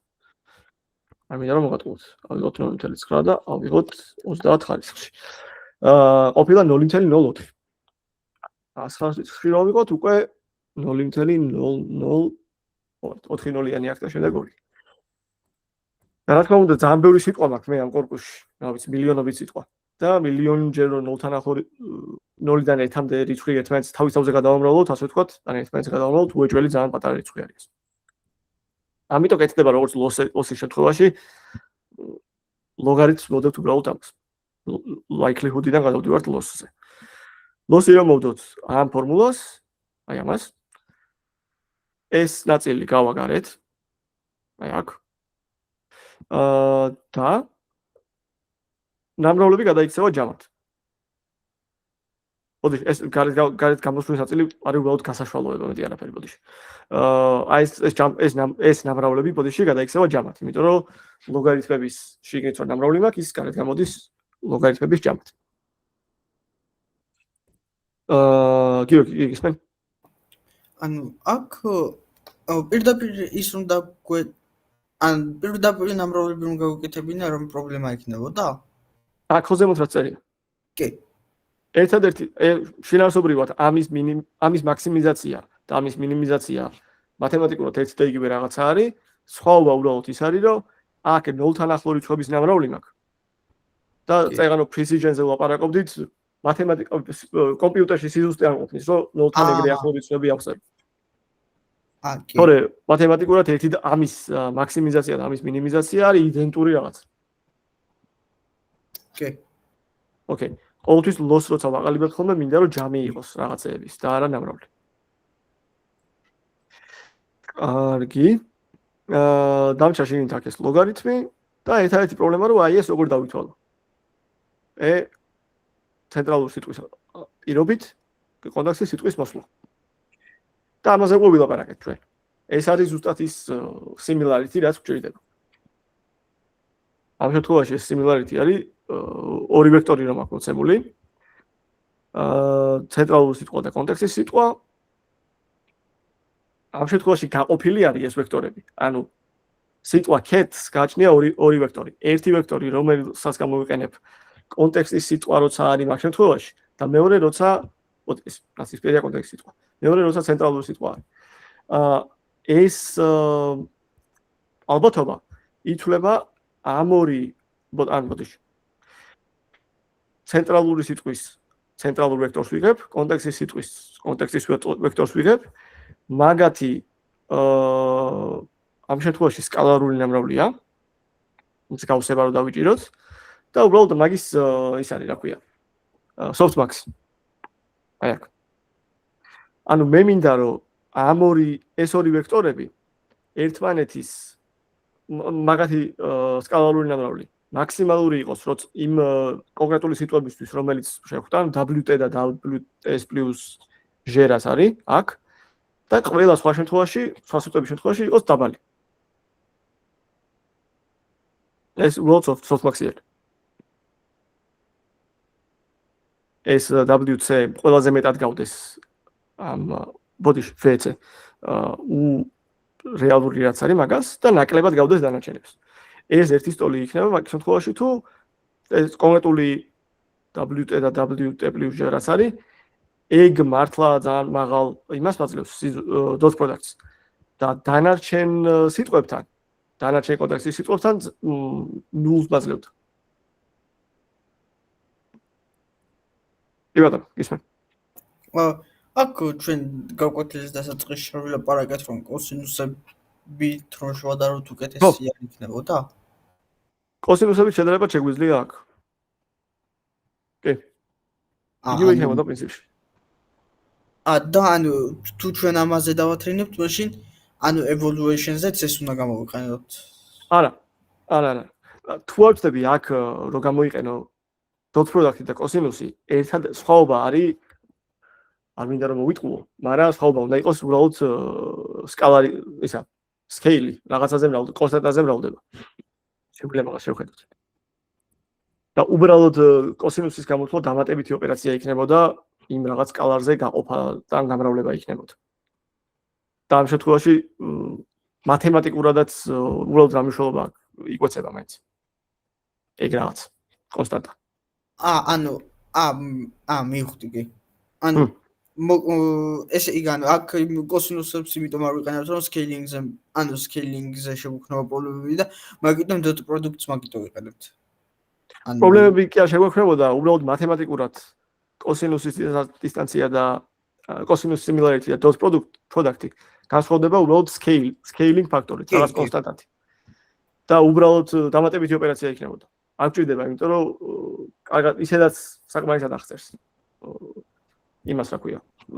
აქ მეტზე და ნაკლებზე არის ლაპარაკი და არა კონკრეტულ რიცხვზე. და მაინც იკვესება ეგ კონკრეტული scaling-ის კოეფიციენტი. და როცა similarity-ზე ლაპარაკობთ, ის similarity-ისთვის მე მინდა რომ რაღაცა რიცხვი, მაგალითად რიცხვი 1 ნიშნავდეს რომ ძალიან ახლოს არის ერთმანეთთან. და რაღაც რიცხვი სიყვაზე -1 ნიშნავდეს რომ შორს არის ერთმანეთთან. და dot product ეგ თვისება არ აქვს. dot product-ი ორი ვექტორი შეიძლება იყოს მილიონი და შეიძლება იყოს -მილიონი. ანუ ჩაკეტილი რაღაცა არ არის და ამიტომ შედარებისთვის რაღაც ის ჯობია იყოს დასკალირებული ვარიანტი. როცა 1 ნიშნავს ძალიან მსგავს, -1 ნიშნავს ძალიან არ ამსგავს, 0 ნიშნავს რომ საერთოდ დამოუკიდებელია ეს ვექტორები და მაგიტო similarity შემთხვევაში იმას ვიყენებთ. როცა ოპტიმიზაციას ვაკეთებთ, მნიშვნელობა მაგ scaling factors არ აქვს. კი, მივხვდი ახლა უკვე. ჩვენი აი, ეგ არის ჩვენი loss ფუნქცია. უბრალოდ ეს არის C-ის პირო კონტექსტის სიტყვის პირობით რომ მოვიდეს ცენტრალური სიტყვის პირობით რომ კონტექსტის სიტყვა მოვიდეს ეგ. და loss ფუნქციას წეგან ავწერეთ ზემოთ.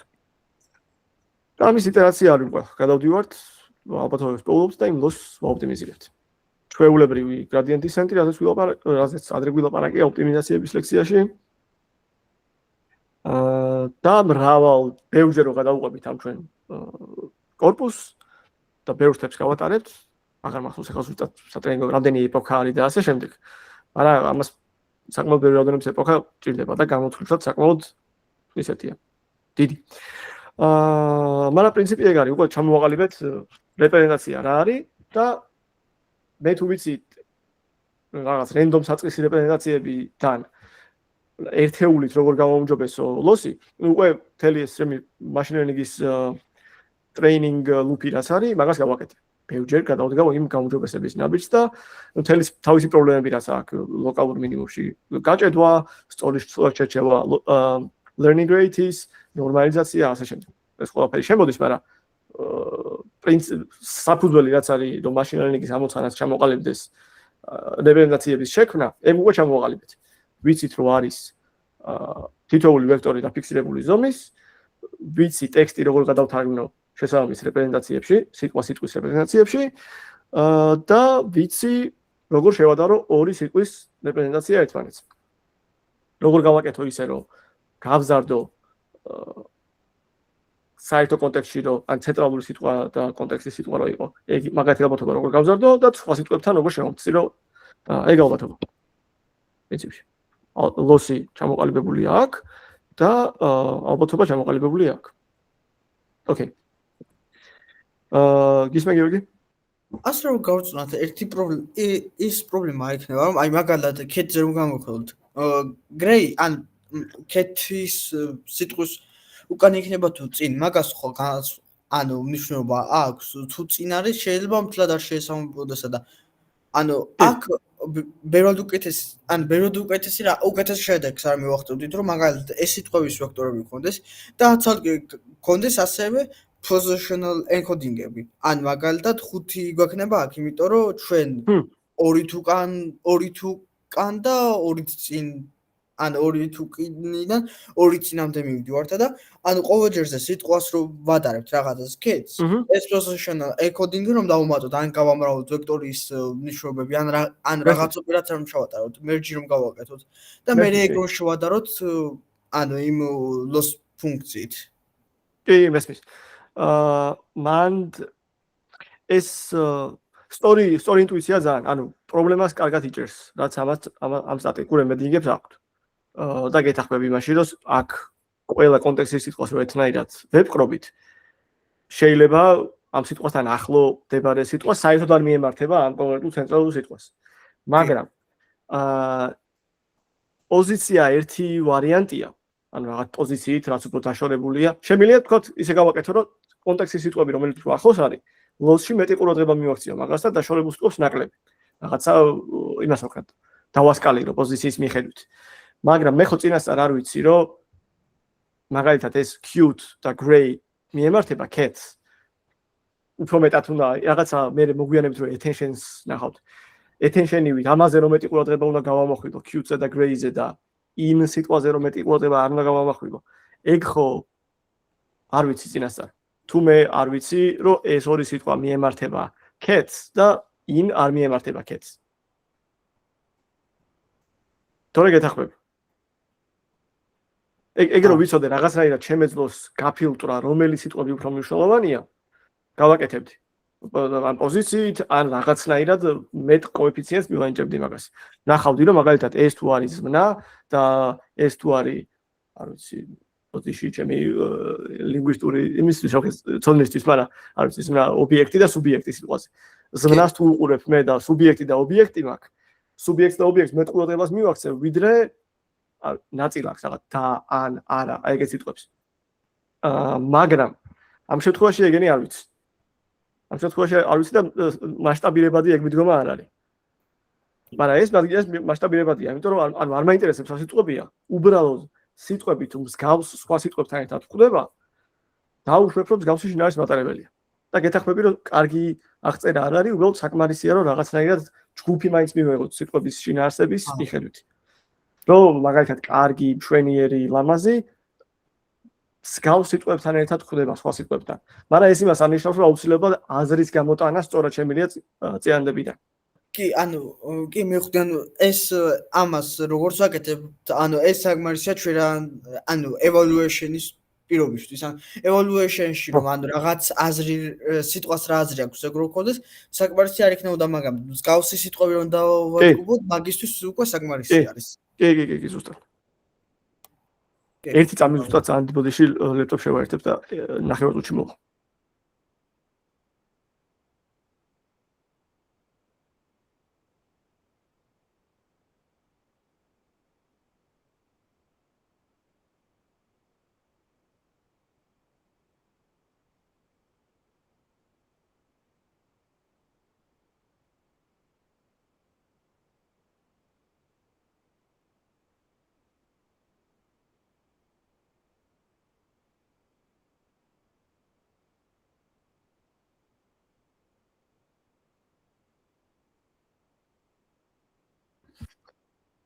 დავუბრუნდით და გავარცხოთ.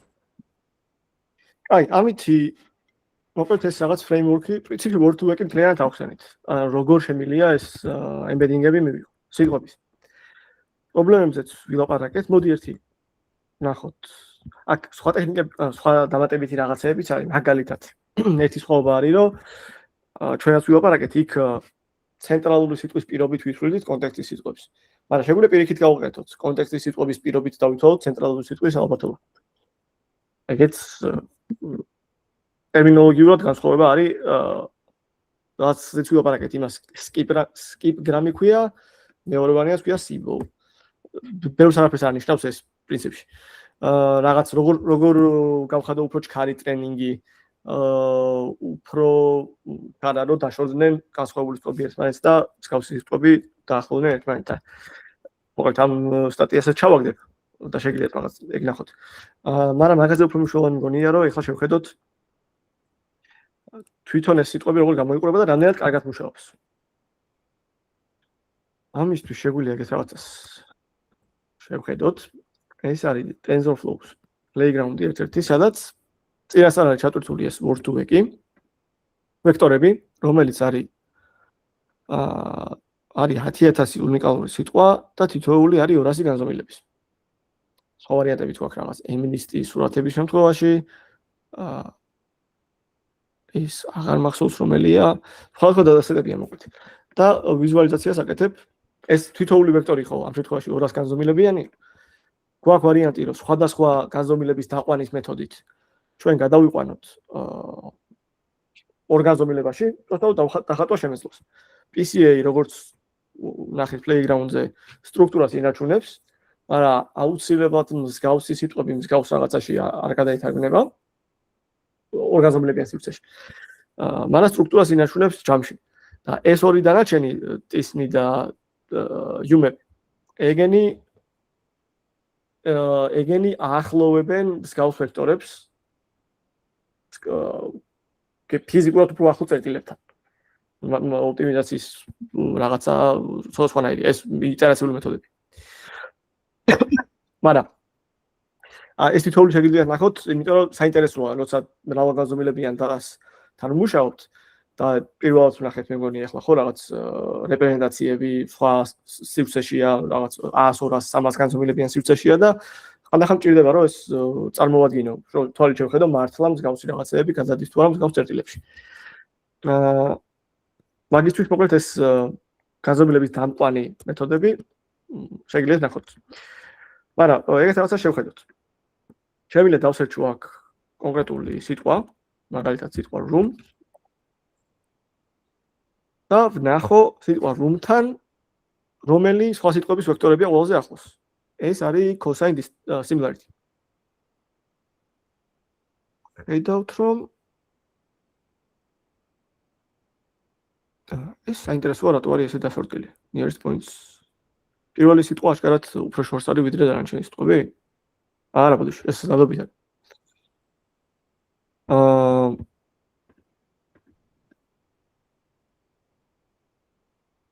მე გონი უცნობ რა არის.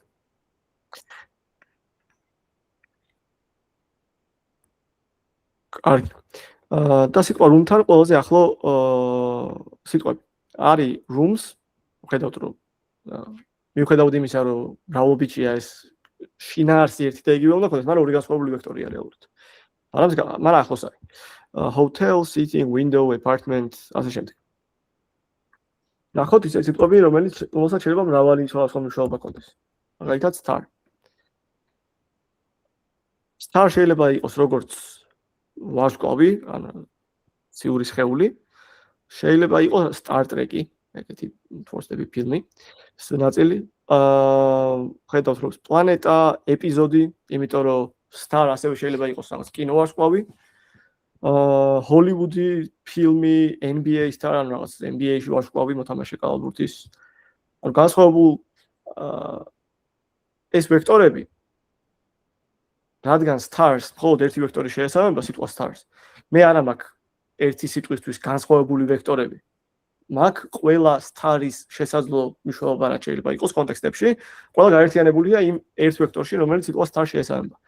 და ამიტომ ტრენინგის პროცესში ისე მოხდა, რომ მიუხედავად იმისა, რომ star უკავშირდება ჰოლივუდსაც, პლანეტასაც, ეპიზოდს და NBA-საც, ამ ყველა დანარჩენი სიტყვის ვექტორები საკმაოდ ახლოს იქნება ერთმანეთთან. იმიტომ რომ ეგენი ყველა საერთო სიტყვა stars უკავშირდება. მაგრამ რადგან ბევრი განზომილება მაქვს, იდეა ეგეთია, რომ ეს სიტყვები განსხვავებული განზომილებებით განსხვავებულ განზომილებაში განსხვავდებიან ერთმანეთისგან. მაგალითად, ჰოლივუდი და star სხვა განზომილებაში გვანან ერთმანეთს, ვიდრე star და NBA. ეს არის სწორედ ამ ბევრი განზომილების იდეა. ერთ რაღაცას დავუმატებ. ინტუიცია შეიძლება ეგეთი იყოს, რომ 300 განზომილება რადგან მაქვს 300 ფიჩერია, რის მიხედვითაც ერთმანეთს გვანან და განსხვავდებიან. რომელსაც თქვა სახელი შემიძლია დავარქვა. მაგალითად, ერთი განზომილება იყოს სიდიდე, მე ერთი განზომილება იყოს რაოდენობა, ერთი განზომილება იყოს, არ ვიცი, პოზიტიური და ნეგატიური რაღაც სპექტრი. მაგრამ როგორც წესი ეგრე არ არის.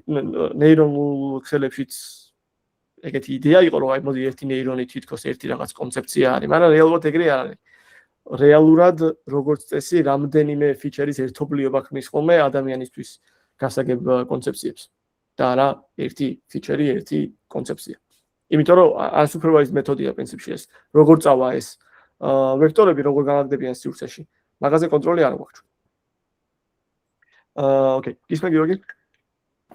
ანუ ეხა აქ მაგალითად star და stars ძალიან დაშორებული სიტყვა არის და ანუ გრაფზე cosine similarity-ით ახლოს არის, მაგრამ star და stars ხო, კი. ანუ ეს უმაპის გამო არის, ანუ სხვა რამეს აძლევს, ანუ ეგ განზომილებაზე ეს ერთამეს დავაპაუზო და ორგანიზმელებაში გადავერთო. ეხლა სხვა ის ჩავრდე. სხვა დაყვანის ალგორითმი ჩავრდეთ ის და შევხედოთ რა მოგვაწება ერთიანად. ეგეთი რაღაცები მოსაოდნელია. იმიტომ რომ ამ განზომილების დაყვანის ალგორითმა ხო რაღაც ინფორმაციას უეჭველი დაკარგავს. შეუძლებელია რომ 200 განზომილებიდან 2-ზე ისე დავიდე, რომ არ დავკარგო ინფორმაცია. და ამ შემთხვევაში გეთანხმები. ეგ ინფორმაცია მაინდა-მაინც კონკრეტულად star და stars-ის შემთხვევაში ეგ სიახლოვე დაიკარგა. მაგრამ კარგად თუ გვენახა stars-თან რა სიტყვა იქნებოდა და star-თან რა სიტყვა იქნებოდა. ისინი ემგვანებოდნენ წესით ერთმანეთს. მოდი ხა ეს რო გავუშვი სხვა დაყვანის ალგორითმი, განზომილების დაყვანის. მაგის შედეგებს დავაკვირდეთ. საინტერესო იქნება. ახლა დავაპაუზე. და აბა სად ვართ? star-სად არის? star აქ არის და stars აქ არის. მოდი შეგვიძლია მივაზუმოთ და ვნახოთ. რა სხვა სიტყვები არის თითოეულთან. star-თან არის tricks, trick, tight. არის უსნაურია. აი რაღაცა star და flag, emblema, პრინციპში რაღაც სხვაობა არის. სხვაობა კი არა სიახლოვე, იმიტომ რომ იმებზე თქო დროშებზე გვხვდება ვარსკვლავები ეგეთი რაღაც. მაგრამ გეთანხმები ეს მაგიტო არაზუსტია საკმაოდ, მაგრამ ხანდახან შეიძლება საკმაოდ ის იყოს საქმეა. საინტერესო. Stars Galaxy. აქ ხედავთ რომ Star-სთან უფრო მეტად არის ციური რაღაცები. კი ბატონო. მაგრამ რაღაცა გლუკოზა და ქოლესტეროლი მაგალითად გავუგებარი. კი არა თუ არის Stars-თან. აბა PCA რო ვცადოთ? PCA შეგვიძლია ვცადოთ. PCA ვცადოთ ორგანზომილებაზე. ესეც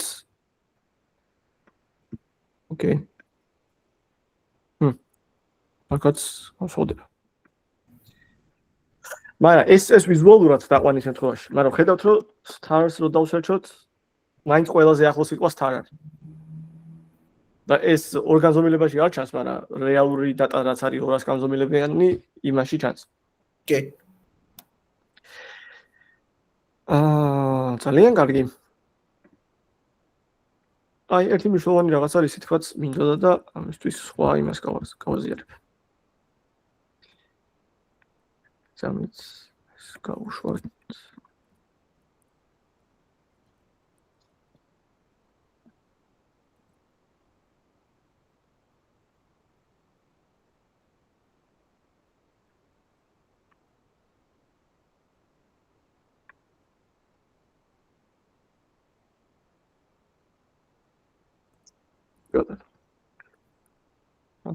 თან გაჩვენებთ ერთ tools, რაც საინტერესო არის საკმაოდ. მე მგონი ეს არის. აი, Jupyter notebook-ი ხო იცით ყველა? ნუ ისეთი სელები გვაქვს და იმ სელების ის რა ქვია. გაშვება სასალკე შეგვიძლია. Data analytics-თვის სატრენინგო კოდიც რაღაცებიც ხშირად წამოიყენება. ეგეთი tool-ი არის Marimo notebook-ი ქვია. აქ სახელი ესა და არის, ესეთი ლოგო აქვს. და ეს ახლა იგივენაირია როგორც Jupyter notebook-ი, შემიძლია კოდის ბლოკები მქონდეს, შემიძლია რაღაც output-ები. უბრალოდ ერთი სხვაობა არის, რომ ეს არის reactive, react-ი რაღაც web-ის მხარეს თუ იცით ეგ ტექნოლოგია, პრინციპი არის ეგეთი, რომ Jupyter-ში სელები, ანუ ეს უჯრები ავტომატურად არ ეშვება. და ამ იმაში Marimo-ში დამოკიდებულება ავტომატურად კეთდება, რომელი სელის ცვლადებზე, რომელი სხვა სელები არის დამოკიდებული და როგორც კი შენ რაღაც დატას შეცვლი ერთ სელში, ავტომატურად ნახდება მაგაზე დამოკიდებული სხვა უჯრები. რაც Jupyter-ში ეგრე არ არის. და მაგის გამო ერთი რომ შეგიძლიათ უბრალოდ Jupyter-ებით გამოიყენოთ ეს Marimo. საკმაოდ კომფორტული. და ასევე შეგიძლიათ აი ეგეთი დინამიური playground-ები და თქვათ ევალუაციის playground-ი, ვიზუალიზაცია, embedding-ების ან ძალიან ბევრი ნებისმიერ სიტუაციიდან გამომდინარე, confusion matrix-ა იმისთვის რომ დაინახოთ კონკრეტულად რა მაგალითები ეშლება ერთმანეთში. ეგეთი რაღაცებისთვის ძალიან გამოსადეგი tool-ია. შეგიძლიათ შეხედოთ იგივე notebooks როგორც notebook-ის ფორმატში. შეგიძლიათ გადახვიდეთ უბრალოდ აპლიკაციის ფორმატში, სადაც ის კოდის სელები უბრალოდ ქრება და მარტო output-ები რჩება. და pre-made კომპონენტებია, როგორც არის ეს data frame-ი, რაღაც ესეთი ბანერები, ცოტა ხანს ჩამოსკოლა და ის წინა playground-ის ვექტორების ამაში ქონდა გაკეთებული. და კიდე ერთი უპირატესობაც, მით უმეტეს დღესდღეობით არის ის, რომ გაჩვენოთ ახლა ბოდიში.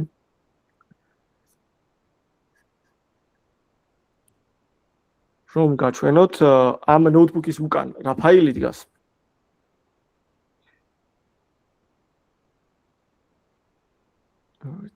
ბოდიში ეს არის. კი ბატონო. Jupyter-ის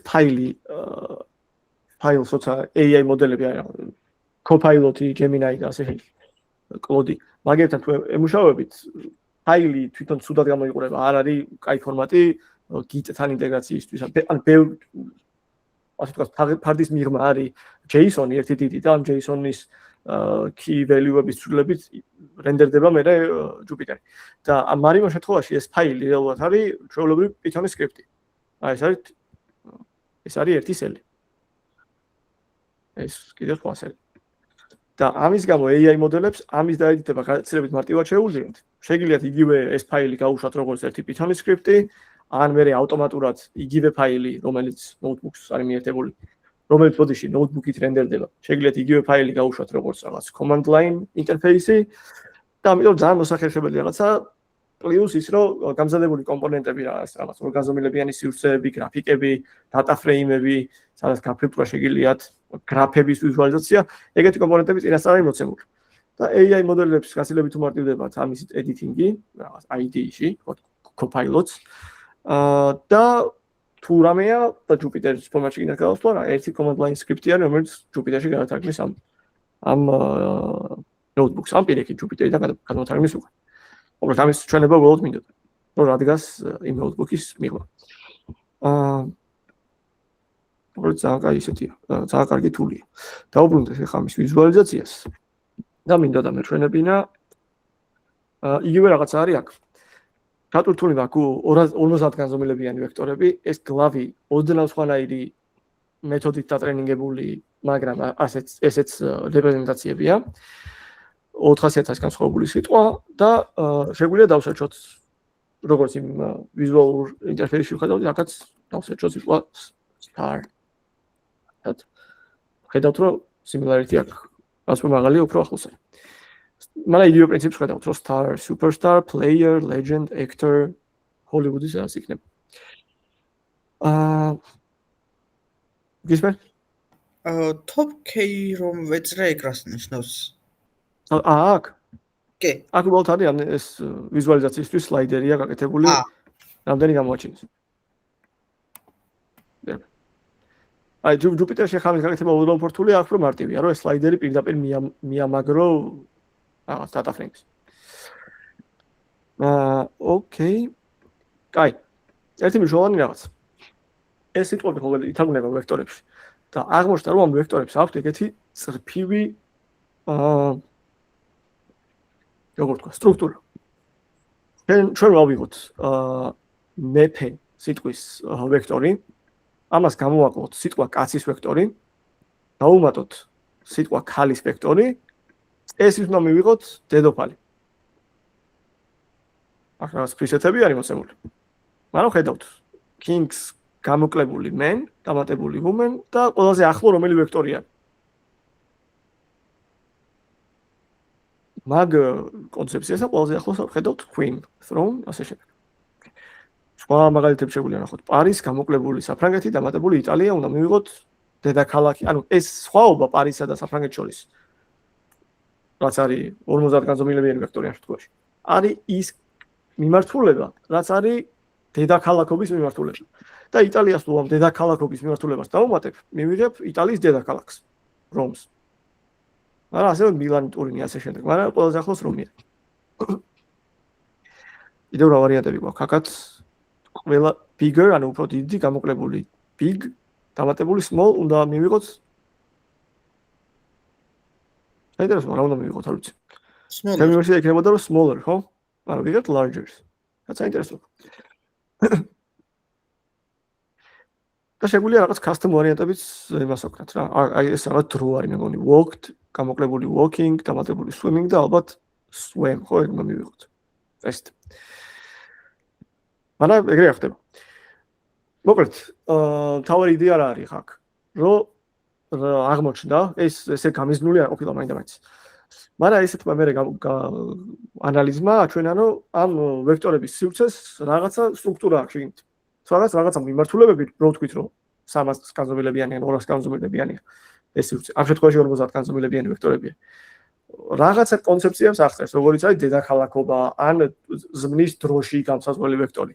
რა თქმა უნდა, ყველა შემთხვევაში არ მუშაობს, მაგრამ უკეთესად ამით იმის თქვა შეიძლება, რომ სიტყვების მნიშვნელობების მიღმა რაღაც სხვა მნიშვნელობის ამოღებას კი შეიძლება. მაგალითად, ზმნის ფორმა წარსულშია ეს ზმნა თუ მომავალში. არის რაღაც ბაიასის ანალიზი მაგალითად თვითონ ვექტორებს იმის გამო რა დატაზე არის დატრენინგებული, ექიმს რომ გამოაკლო კაცი და დაუმატო ქალი, უნდა მიიღო წესით ისევ დოქტორ თუ არ ვწდები. როგორ ანუ ბაიასის არის ნაჩვენები იმითი, რომ სხვადასხვა გენდერი ან რაღაცა თქვა სხვადასხვა ეთნიკური ჯგუფი იმის გამო რომ ეს ტექსტები ეს ვექტორები დატრენინგებული რაღაც ტექსტებზე, იმ ტექსტებში თქვა სიტყვა ქალი და სიტყვა კაცი სხვადასხვა კონტექსტში ხდებოდა. და ამის გამო ისეთი ნიუანსები რაც შეიძლება იყოს თქვა რაღაც სხვა ტიპის ბაიასები, ამაშიც იყოს აღწერილი. რაც მე კიდევ უფრო მნიშვნელოვანი არის ეს იდეა, როცა გადავდივართ გენერაციულ მოდელებზე, სადაც უკვე ამ რეპრეზენტაციებზე არის დამოკიდებული როგორ გაკეთდება გენერაცია. სურათის, ტექსტის ან ასე შემდეგ. აქ იმის ჩვენება შეიძლება, რომ თუნდაც ესეთ პრიმიტიულ მაგალითზე რომ სიტყვების რეპრეზენტაციები ვისწავლე, აქაც კი ეგეთი ბაიასები რაც დატაში არის, რაც ტრენინგდება. ეგეც კი რეპრეზენტაციის დონეზე ჩანს. და რა თქმა უნდა, თუ მე ამ რეპრეზენტაციას დავაშენებთ უფრო და უფრო რთულ რაღაცებს, როგორც არის სურათის, ვიდეოს გენერაცია და ასე შემდეგ, რა თქმა უნდა, რომ თავისი ჩენდა ესეთი ბაიასები. რაც ახლა ამ შემთხვევაში ნაჩვენები აქვს. ეს ცოტა ცუდი მაგალითია, იმიტომ რომ აქ რო ვცადეთ ვიზუალიზაციას თორსაცი. ვიზუალიზაცია. ოკეი, რაღაც ფანტასტიკი იყო დასაყენებელი. სხვა მაგალითს გავაკეთებ.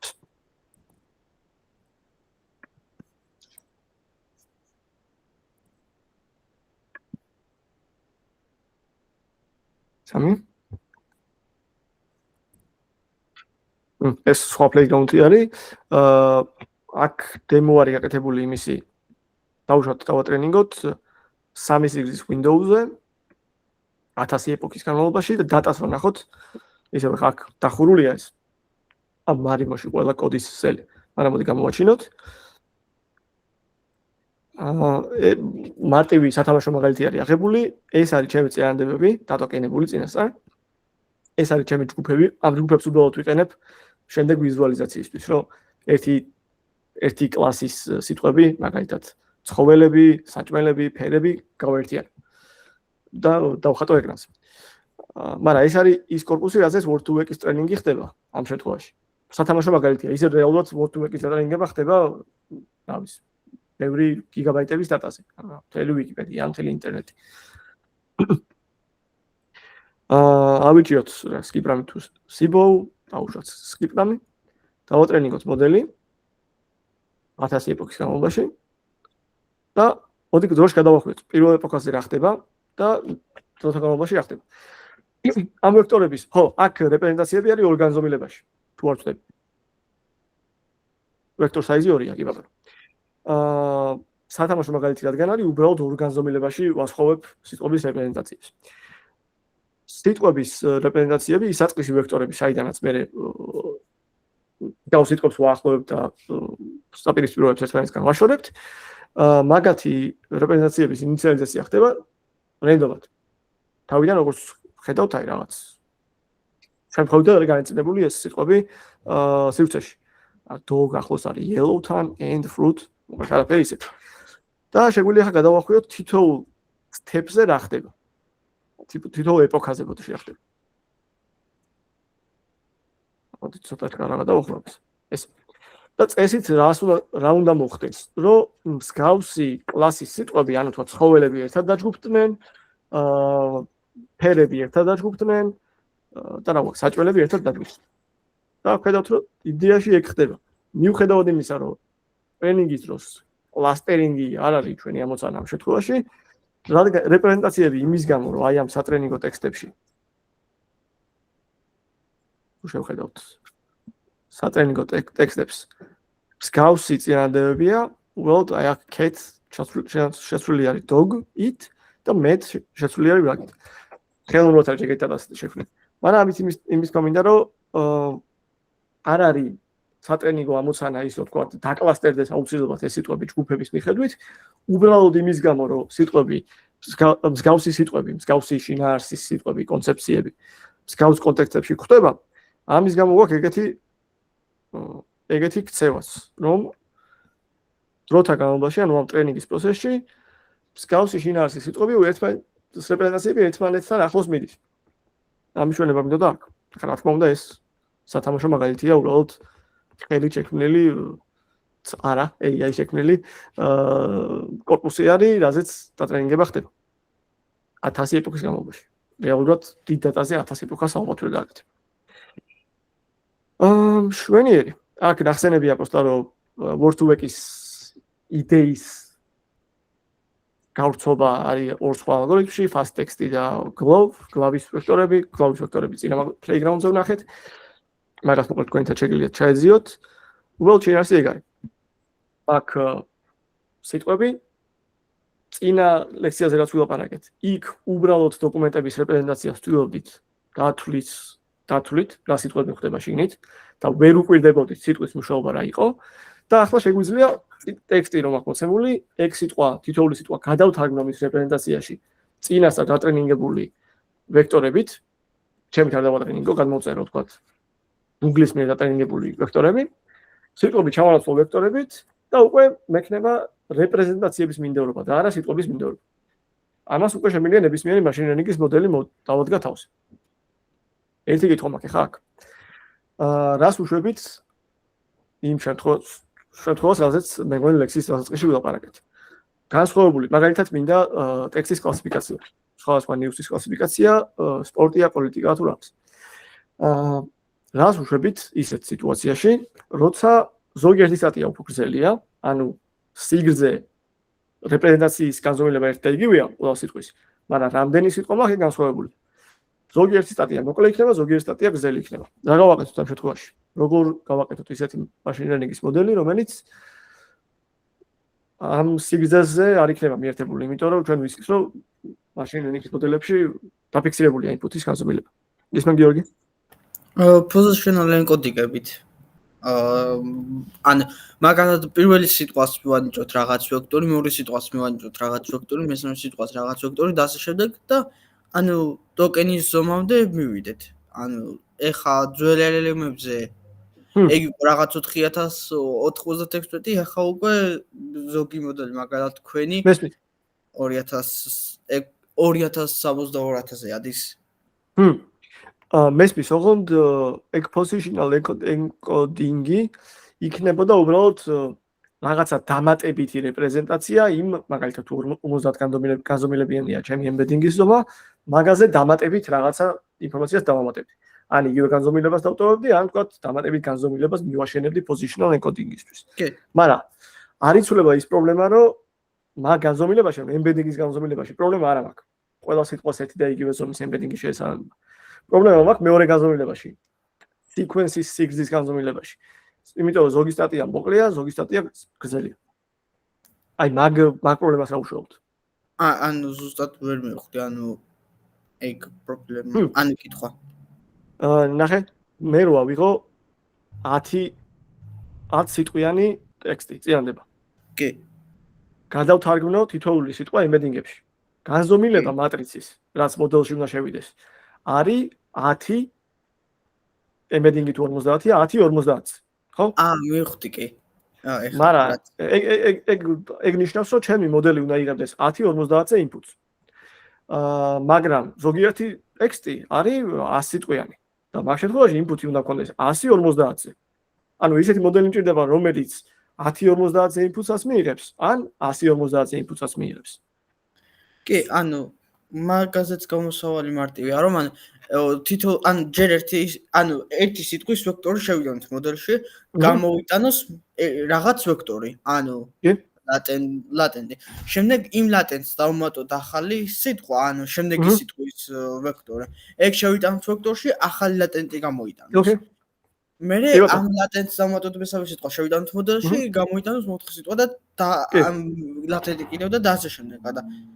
ახალი ხო არის ეგეთ მოდელს რა ქვია? არა. მე მგონი შემდეგი ლექსია უნდა იყოს, სანამდენიმე ლექსიით შემდეგ. მაგ მოდელის არქიტექტურა იმის გამო რომ განსხვავებული სიკვენსები გვაქვს, სიკვენსის სიგრძე გვაქვს ტექსტში. ზუსტად საჭიროება დადგა ეგეთი მოდელის.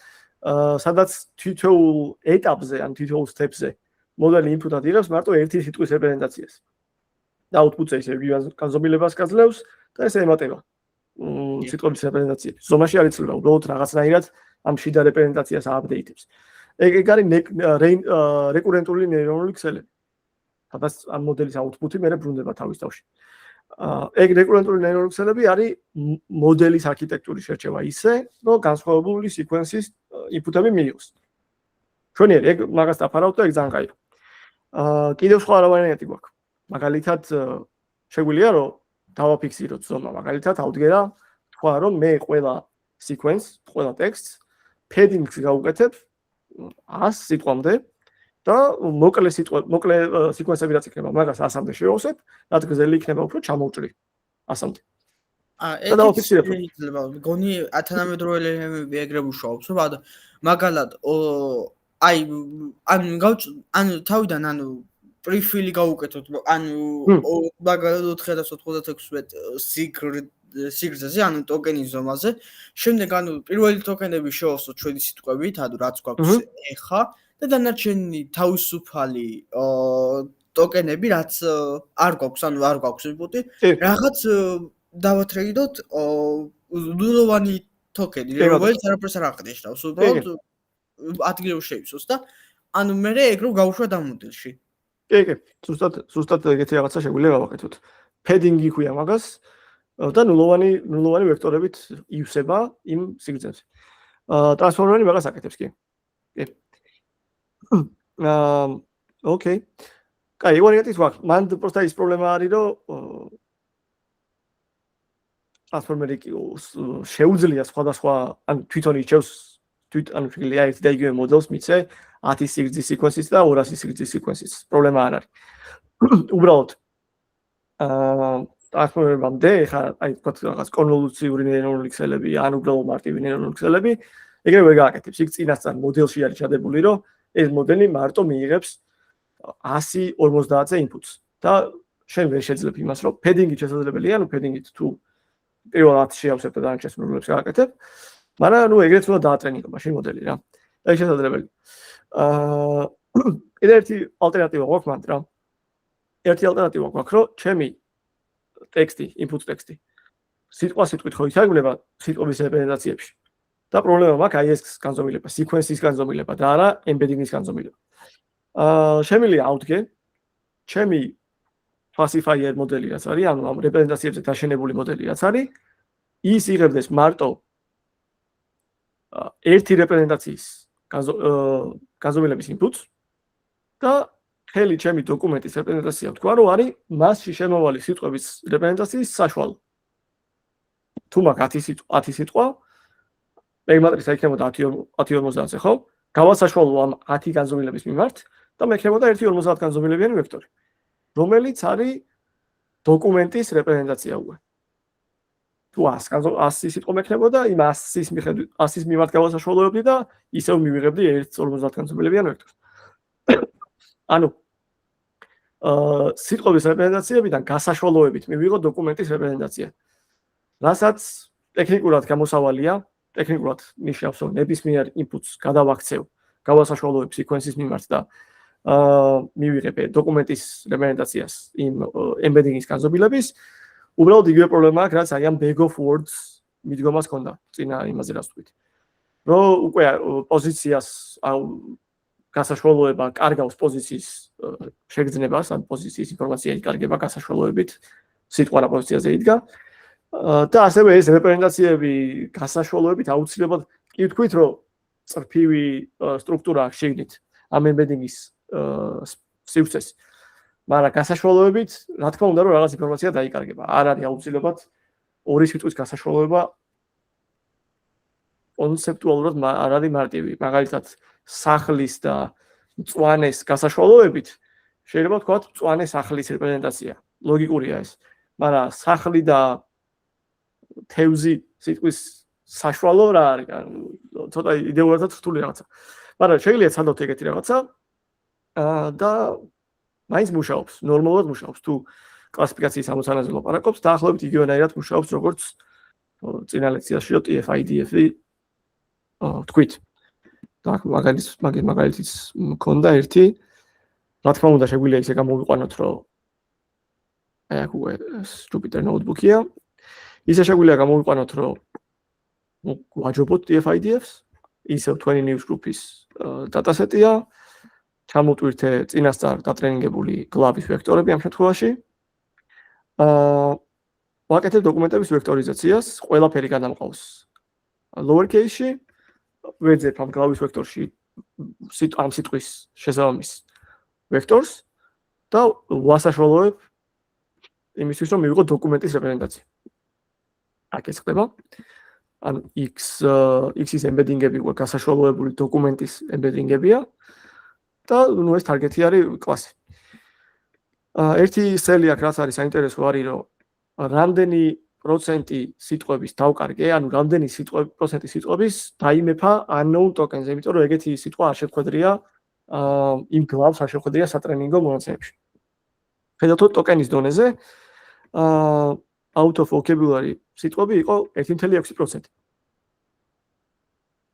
და დანარჩენი 98% დაიმეპა რაღაც გლავის ვექტორებში არსებულ ერთ-ერთ რეპრეზენტაციაში. მაგრამ თუ უნიკალურ სიტყვებს შევხედავთ, გაცილებით მეტი პროცენტი არის. უნიკალური სიტყვების 18% დაახლოებით არ დაიმეფა. რაც თუ დაუკვირდებით, შეიძლება ეს სიტყვები იყოს ის სიტყვები კონკრეტულად, რომლებიც ყველაზე მნიშვნელოვანია.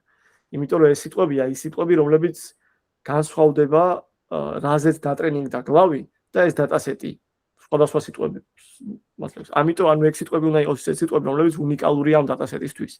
არა აუცილებლად შეცდომებია. თუმცა ახლა ამებს რო უყურებთ შეცდომებად ჩანს. აი ეს შეიძლება ნიშნავდეს რაღაც command r-trace-ი, აღარ მახსოვს r-trace command-ია, მაგრამ რაღაც CLI tool-ია, რომელიღაცა თუ არ ვცდები. ან რაღაც ეს JPEG-ის ფორმატი. მოკლედ, ზუსტად ეს განსხვავება უნიკალური სიტყვების არის სიტყვები, რომლებიც ჩემი დატასეტისთვის უნიკალურია და ეს ინფორმაცია დავკარგე მთლიანად, მაგის რეპრეზენტაციები არ მაქვს. მე ვატრენინგებ martive classifiers, თუ არ ვცდები, ერთი არის აქ ლოჯისტიკური რეგრესია და გვაქვს accuracy-ები, აქ რაღაც accuracy მივიღეთ 84%. გასაშუალებული. TF-IDF-ის baseline იყო 87%. რა თქმა უნდა, ლოჯისტიკური რეგრესია ყველაზე კომპლექსური მოდელი არა, რაც ამას შეგვიძლია თავზე დავაშენოთ. და რა მარტივი შედარება. TF-IDF-ის 10000 features დოკუმენტისთვის performance-ი ჯობია ამას. მაგრამ დარწმუნებულია, რომ ოდნავ უკეთესი მოდელია, ოდნავ უკეთესი პარამეტრები, რომ შეგვერჩია ლოჯისტიკური რეგრესიისთვის, დაახლოებით მაინც გავუთანაბრდებოდით იმ TF-IDF-ს. იმის გათვალისწინებით, რომ მე ფიჩერების განზომილება 10000-დან დავიყვანე 50 განზომილებას. აქ უკვე მაგ დოკუმენტის ლეველის ისა რა ქვია. დონის რეპრეზენტაციების გასაშუალება. დამეპვა ორ განზომილებიან სივრცეში და წესით ხედავთ, რომ მწვანე მიუხედავად იმისა, რომ დიდი გადაფარვაა საკმაოდ. მწვანე ან რომელიც სპორტულ, ან პოლიტიკური რაღაცები, თქვათ, საკმაოდ დაშორებულია ესრები არის ალბათ კომპიუტერული გრაფიკის ვექტორებს. დოკუმენტების რეპრეზენტაციებს ფულში. და საბოლოოდ ჯამში confusion matrica. ანუ აქ ვერ მივხვდი, ანუ ეს ან ლოგისტიკური რეგრესია მოდელი რას აკეთებს, რაზე ვატრეინებთ. ანუ აი ეს რეფერენსები რას. თასკი რა არის? კლასიფიკაცია წინა ლექციაში მქონდა ეს დატასეტი 20 news groups. სადაც თითოეული სემპლი არის ტექსტი, რომელიღაც თემიდან. არის კომპიუტერული გრაფიკა, სპორტი, კონკრეტულად ბეისბოლი, რაღაც მეცნიერება, კოსმოსი და პოლიტიკა. ესენი ამოვარჩიეთ, თორე ისე 20 წელი. და task-ი არის რომ input-ი არის ტექსტი, output-ი მინდა რომ იყოს ამ 4 კლასიდან ერთ-ერთი. ამ 4 კლასიდან ერთ-ერთი. და თვითონ მოდელი ამ შემთხვევაში ეს მოდელი გამოიყენება ორივე შემთხვევაში, და TF-IDF-ის შემთხვევაშიც და იმის შემთხვევაშიც სავარაუდოდ ერთ წამი. მოდი შევხედავ. ანუ თვითონ ანუ კი ბატონო. და რა ხდება კონკრეტულად task-ი გასაგებია რა არის? კლასიფიკაციის task-ი. ანუ input-ი რა არის? Input-ი არის ტექსტი. წინ ასე ვქონდა, ისა? ანუ აქ ანუ ლოგისტიკური ანუ თვითონ სიტყვებს გადავაქცევთ რაღაც database-ით ვექტორებად, შემდეგ გავექტორებს ვსტაკავთ ერთმანეთზე და ანუ ეგ შეგვაქვს ლოგისტიკურ რეგრესიაში. კი. ოღონდ stacking-ი კი არ ხდება, გასაშუალება ხდება. იმის გამო რომ განსხვავებული stacking-ი რო ხდებოდეს, განსხვავებულ სიგრძეებს განსხვავებული განზომილება ექნებოდა. ანუ 10 სიტყვა თუ მქონდა ტექსტში, 10 განზომილება ექნებოდა embedding-ის განზომილებაზე. 20 თუ მქონდა 20 embedding-ის განზომილებაზე. და მე ესეთი სვლადი რაოდენობის input-ის ზომას ერთ მოდელში ვერ შევუშვებ, თუ სპეციალური არქიტექტურა არ აქვს. ანუ 50 input-ი გვაქვს ლოგისტიკურ რეგრესიაზე და 4 გამოს ანუ კი input-ი არის 1 განზომილება 50-ზე და output-ი არის 4. კი, ეხლა უკვე ვიხდი. აქ ხელახლა გავუშვი პროსტა ეს ნოტბუქი მე მგონი რაღაცები დასაყენებელი იყო. მაგრამ საწყისი რაც მე საბოლოოდ embedding-ებში გადადის ის ტექსტია ჩვეულებრივ. ახლა საკუთარ უნდა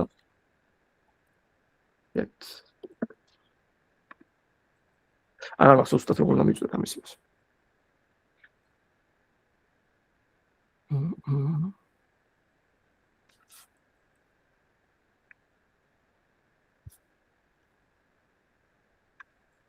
Tartă proiect.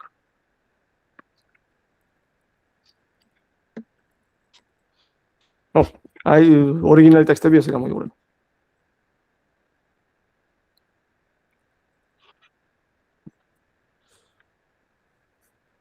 Nice.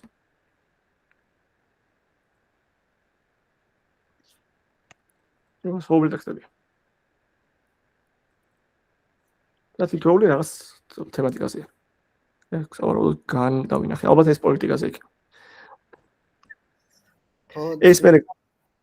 ეს ტოკენდება ანუ ტექნიკური თემაზე. ოკეი. ეს ტოკენდება და სანამ შევა იმ ლოგისტიკური რეგრესიის მოდელში ის მატრიცა რაც არის sequence length-ი embedding-ზე უბრალოდ საშუალდება sequence-ის მიმართ.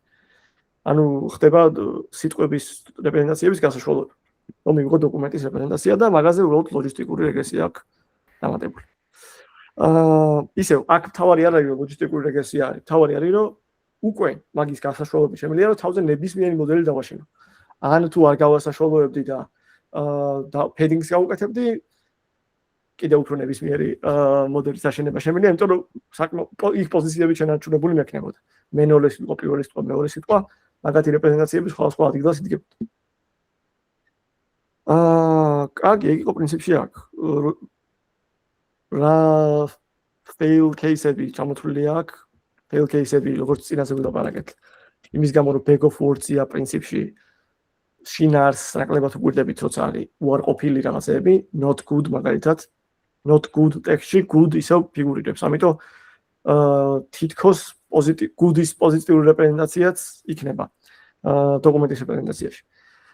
სიტყვების მიმართულებას რომ არ ექცევა მნიშვნელობა, იმიტომ რომ საშუალოდება out of vocabulary სიტყვები რომ იყრება, დიდი დოკუმენტები რომ გასაშუალოების შემთხვევაში არ გავს შინაარსს, იმიტომ რომ ბევრი თქვათ 1000 სიტყვის გასაშუალოება, რაც არ უნდა იყოს 1000 სიტყვა თითქმის ერთ-ერთი რაღაც ვექტორს მოგცემდა.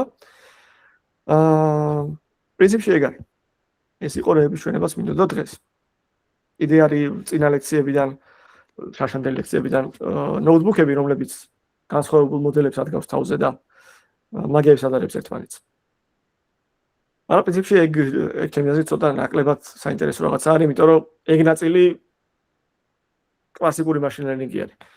ნებისმიერი მოდელი მაგაზე იმუშავებს. რა თქმა უნდა, ზოგიერთი უკეთესად, ზოგიერთი უარესად, მაგრამ ჩემი ტესტებიდან იმ ნოუთბუქებში რაც არის, თქვა support vector machine-ები უკეთესად მუშაობენ, ვიდრე ლოჯისტიკური რეგრესიები ან ხეები.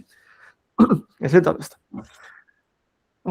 ოკეი, თავარი დღევანდელი ლექციიდან არის აი ეს იდეა, რომ სიტყვები გადადის, სიტყვები კი არა, ნებისმიერი რაღაცის ტექსტის, ამ შემთხვევაში, გადაყვანა შეგვიძლია რეპრეზენტაციების სივრცეში და იმ სივრცეში ახლო მეზობელი ვექტორები იქნებიან ისეთები, რომლებსაც შინაარსი ექნება მსგავსი და დაშორებული ვექტორები იქნებიან ისეთი, რომელსაც შინაარსია განსხვავებული. დღეს ცოტა რომ გადავახვიოთ წინ, ეს იყო საწყის ეტაპზე სიტყვების რეპრეზენტაციები. შემდეგ შემოვიდა ტექნიკები, რომლებიც არა სტატიკურად, როგორც თქვი სტატიკურ შემთხვევაში, დაატრენინგებ ერთხელ და სიტყვა stars აქ გაერთიანებული მნიშვნელობა ვარსკვლავი, კინოვარსკვლავი, ვარსკვლავი, ციური ვარსკვლავი, NBA-ის ვარსკვლავი თუ ფეგმურის ვარსკვლავი თუ რაღაც. შემდეგ უკვე შემოვიდა ტექნიკები, რომლებიც უკვე ეს სიტყვა კონკრეტულად ინფერენსის დროს რა სხვა სიტყვებთან ერთად არის, მაგიებს აქცევს ყურადღებას და რა თქმა უნდა, უკვე სტატიკური ემბედინგები აღარ მაქვს. უფრო უკეთესი კონტექსტუალური ემბედინგები მაქვს. ეს ერთი, თუ სიტყვებზე კონცენტრირდებით და შემდეგ მაგის უკვე განზოგადება კიდევ უფრო მეტად არის, რომ ტექსტის დონეზე ემბედინგები მაქვს. ისეთი მოდელები მაქვს, რომელშიც პირდაპირ ტექსტი შედის მთლიანად და გამოდის ტექსტის აუთპუტი ემბედინგი და არა სიტყვების. რა თქმა უნდა, კიდევ უფრო მძლავრი არის. კიდევ უფრო მაგის ერთი ნაბიჯით წინ, თუ ვარსდები, ერთი კვირის წინ იყო, როცა Google-მა გამოუშვა. ცალ-ცალკე მოდელები იყო, რომლებიც აკეთებენ, თქვათ, სურათების ემბედინგს, ცალკე მოდელი ვიდეოების ემბედინგს, ცალკე მოდელი ტექსტების ემბედინგს. და ყოველთვის მე ახლა არ მინახავს, რომ Google-მა გამოუშვა მოდელი Gemini embedding-ი ქვია თუ არ ვცდები, რომელშიც ნებისმიერი input-ის მიწოდება შეგიძლია, ტექსტის, ვიდეო და ტექსტის, აუდიოც, სურათის, მოკლედ ნებისმიერი მოდელობა და ყველა ეს გადაყავს საერთო რეპრეზენტაციაში. იქ უკვე იმის გამო, რომ გაცილებით მრავალფეროვანი data არის, 50, 100 და 300 განზომილება შეიძლება აღარ იყოს საკმარისი და იქ უკვე რეპრეზენტაციის განზომილება 1000-ებში იზომება, 3000, 7000. მაგრამ ფაქტურად linear attention-ია რა? linear attention-ი ის მოდელი თვითონ როგორც კეთდება იმების რეპრეზენტაციები, სავარაუდოდ ტრანსფორმერი იქნება ის. და შეგნით ხა კონკრეტულად Gemini რომ attention-ს იკარებს, არ ვიცი, მაგრამ იმის კომენტა რომ თავარი არის იდეა. ეს ნაწილი დღეს რაც გავიარეთ ეს Word2Vec-ი ძალიან პრიმიტიული მოდელი არის მოდელის ნაწილში. მაგრამ თავარი არის იდეა რომ input-ი ტექსტი გადავიყვანოთ რაღაცნაირად რეპრეზენტაციების სივრცეში, სადაც აი სტრუქტურა მექნება, მსგავსების დაჭერა შემეძლება და განსხვავებული ტექსტები უკვე შინაარსის მიხედვით გადავა მსგავს წერტილებში და არა იმის მიხედვით რომ ერთი და იგივე სიტყვები მხვდებოდა ამ ორ ტექსტში. და ბოლოს ვახსენე ის არის რომ უკვე შემილია მე ავდგე დღევანდელი მოდელებით. ავდგე მაგალითად საქართველოს შესახებ ვიკიპედია ემბედინგი და საქართველოს შესახებ რაღაც ვიდეო რომელიც რაღაც საქართველოს კუთხეებს აჩვენებს, მაგათი ემბედინგი რომ მსგავსი უნდა იყოს, იმიტომ რომ ორივე საქართველოს შესახებ არის. უკვე ეგეთი ემბედინგის მოდელები არის. მაგრამ მოდელზე უფრო მნიშვნელოვანი არის რომ აი ეს იდეა რომ კონცეფცია მიუხედავად მისი მოდელობისა, ტექსტია, სურათია, თუ რა სტრუქტურის არის, შინაარსობრივად ავსახომე ვექტორში და ამ ვექტორებში მე უკვე მსგავსება, სხვაობა, განსხვავება, მაგებზე ოპერაციები შემიძლია. აი ეგ არის ყველაზე მნიშვნელოვანი იდეა ჩემი აზრით დღევანდელი ლექციიდან. და ახსენეთ იმის მაგალითზე კონკრეტულად სიტყვების მაგალითს, რომელსაც თავის პრობლემები ასევე ჰქონდა. ოკეი, დღეს მე მგონი სულ ეს იყო, თუ კითხვები არ არის, და იმედია არის კითხვები და უპასუხოთ და შემდეგ დავასრულოთ.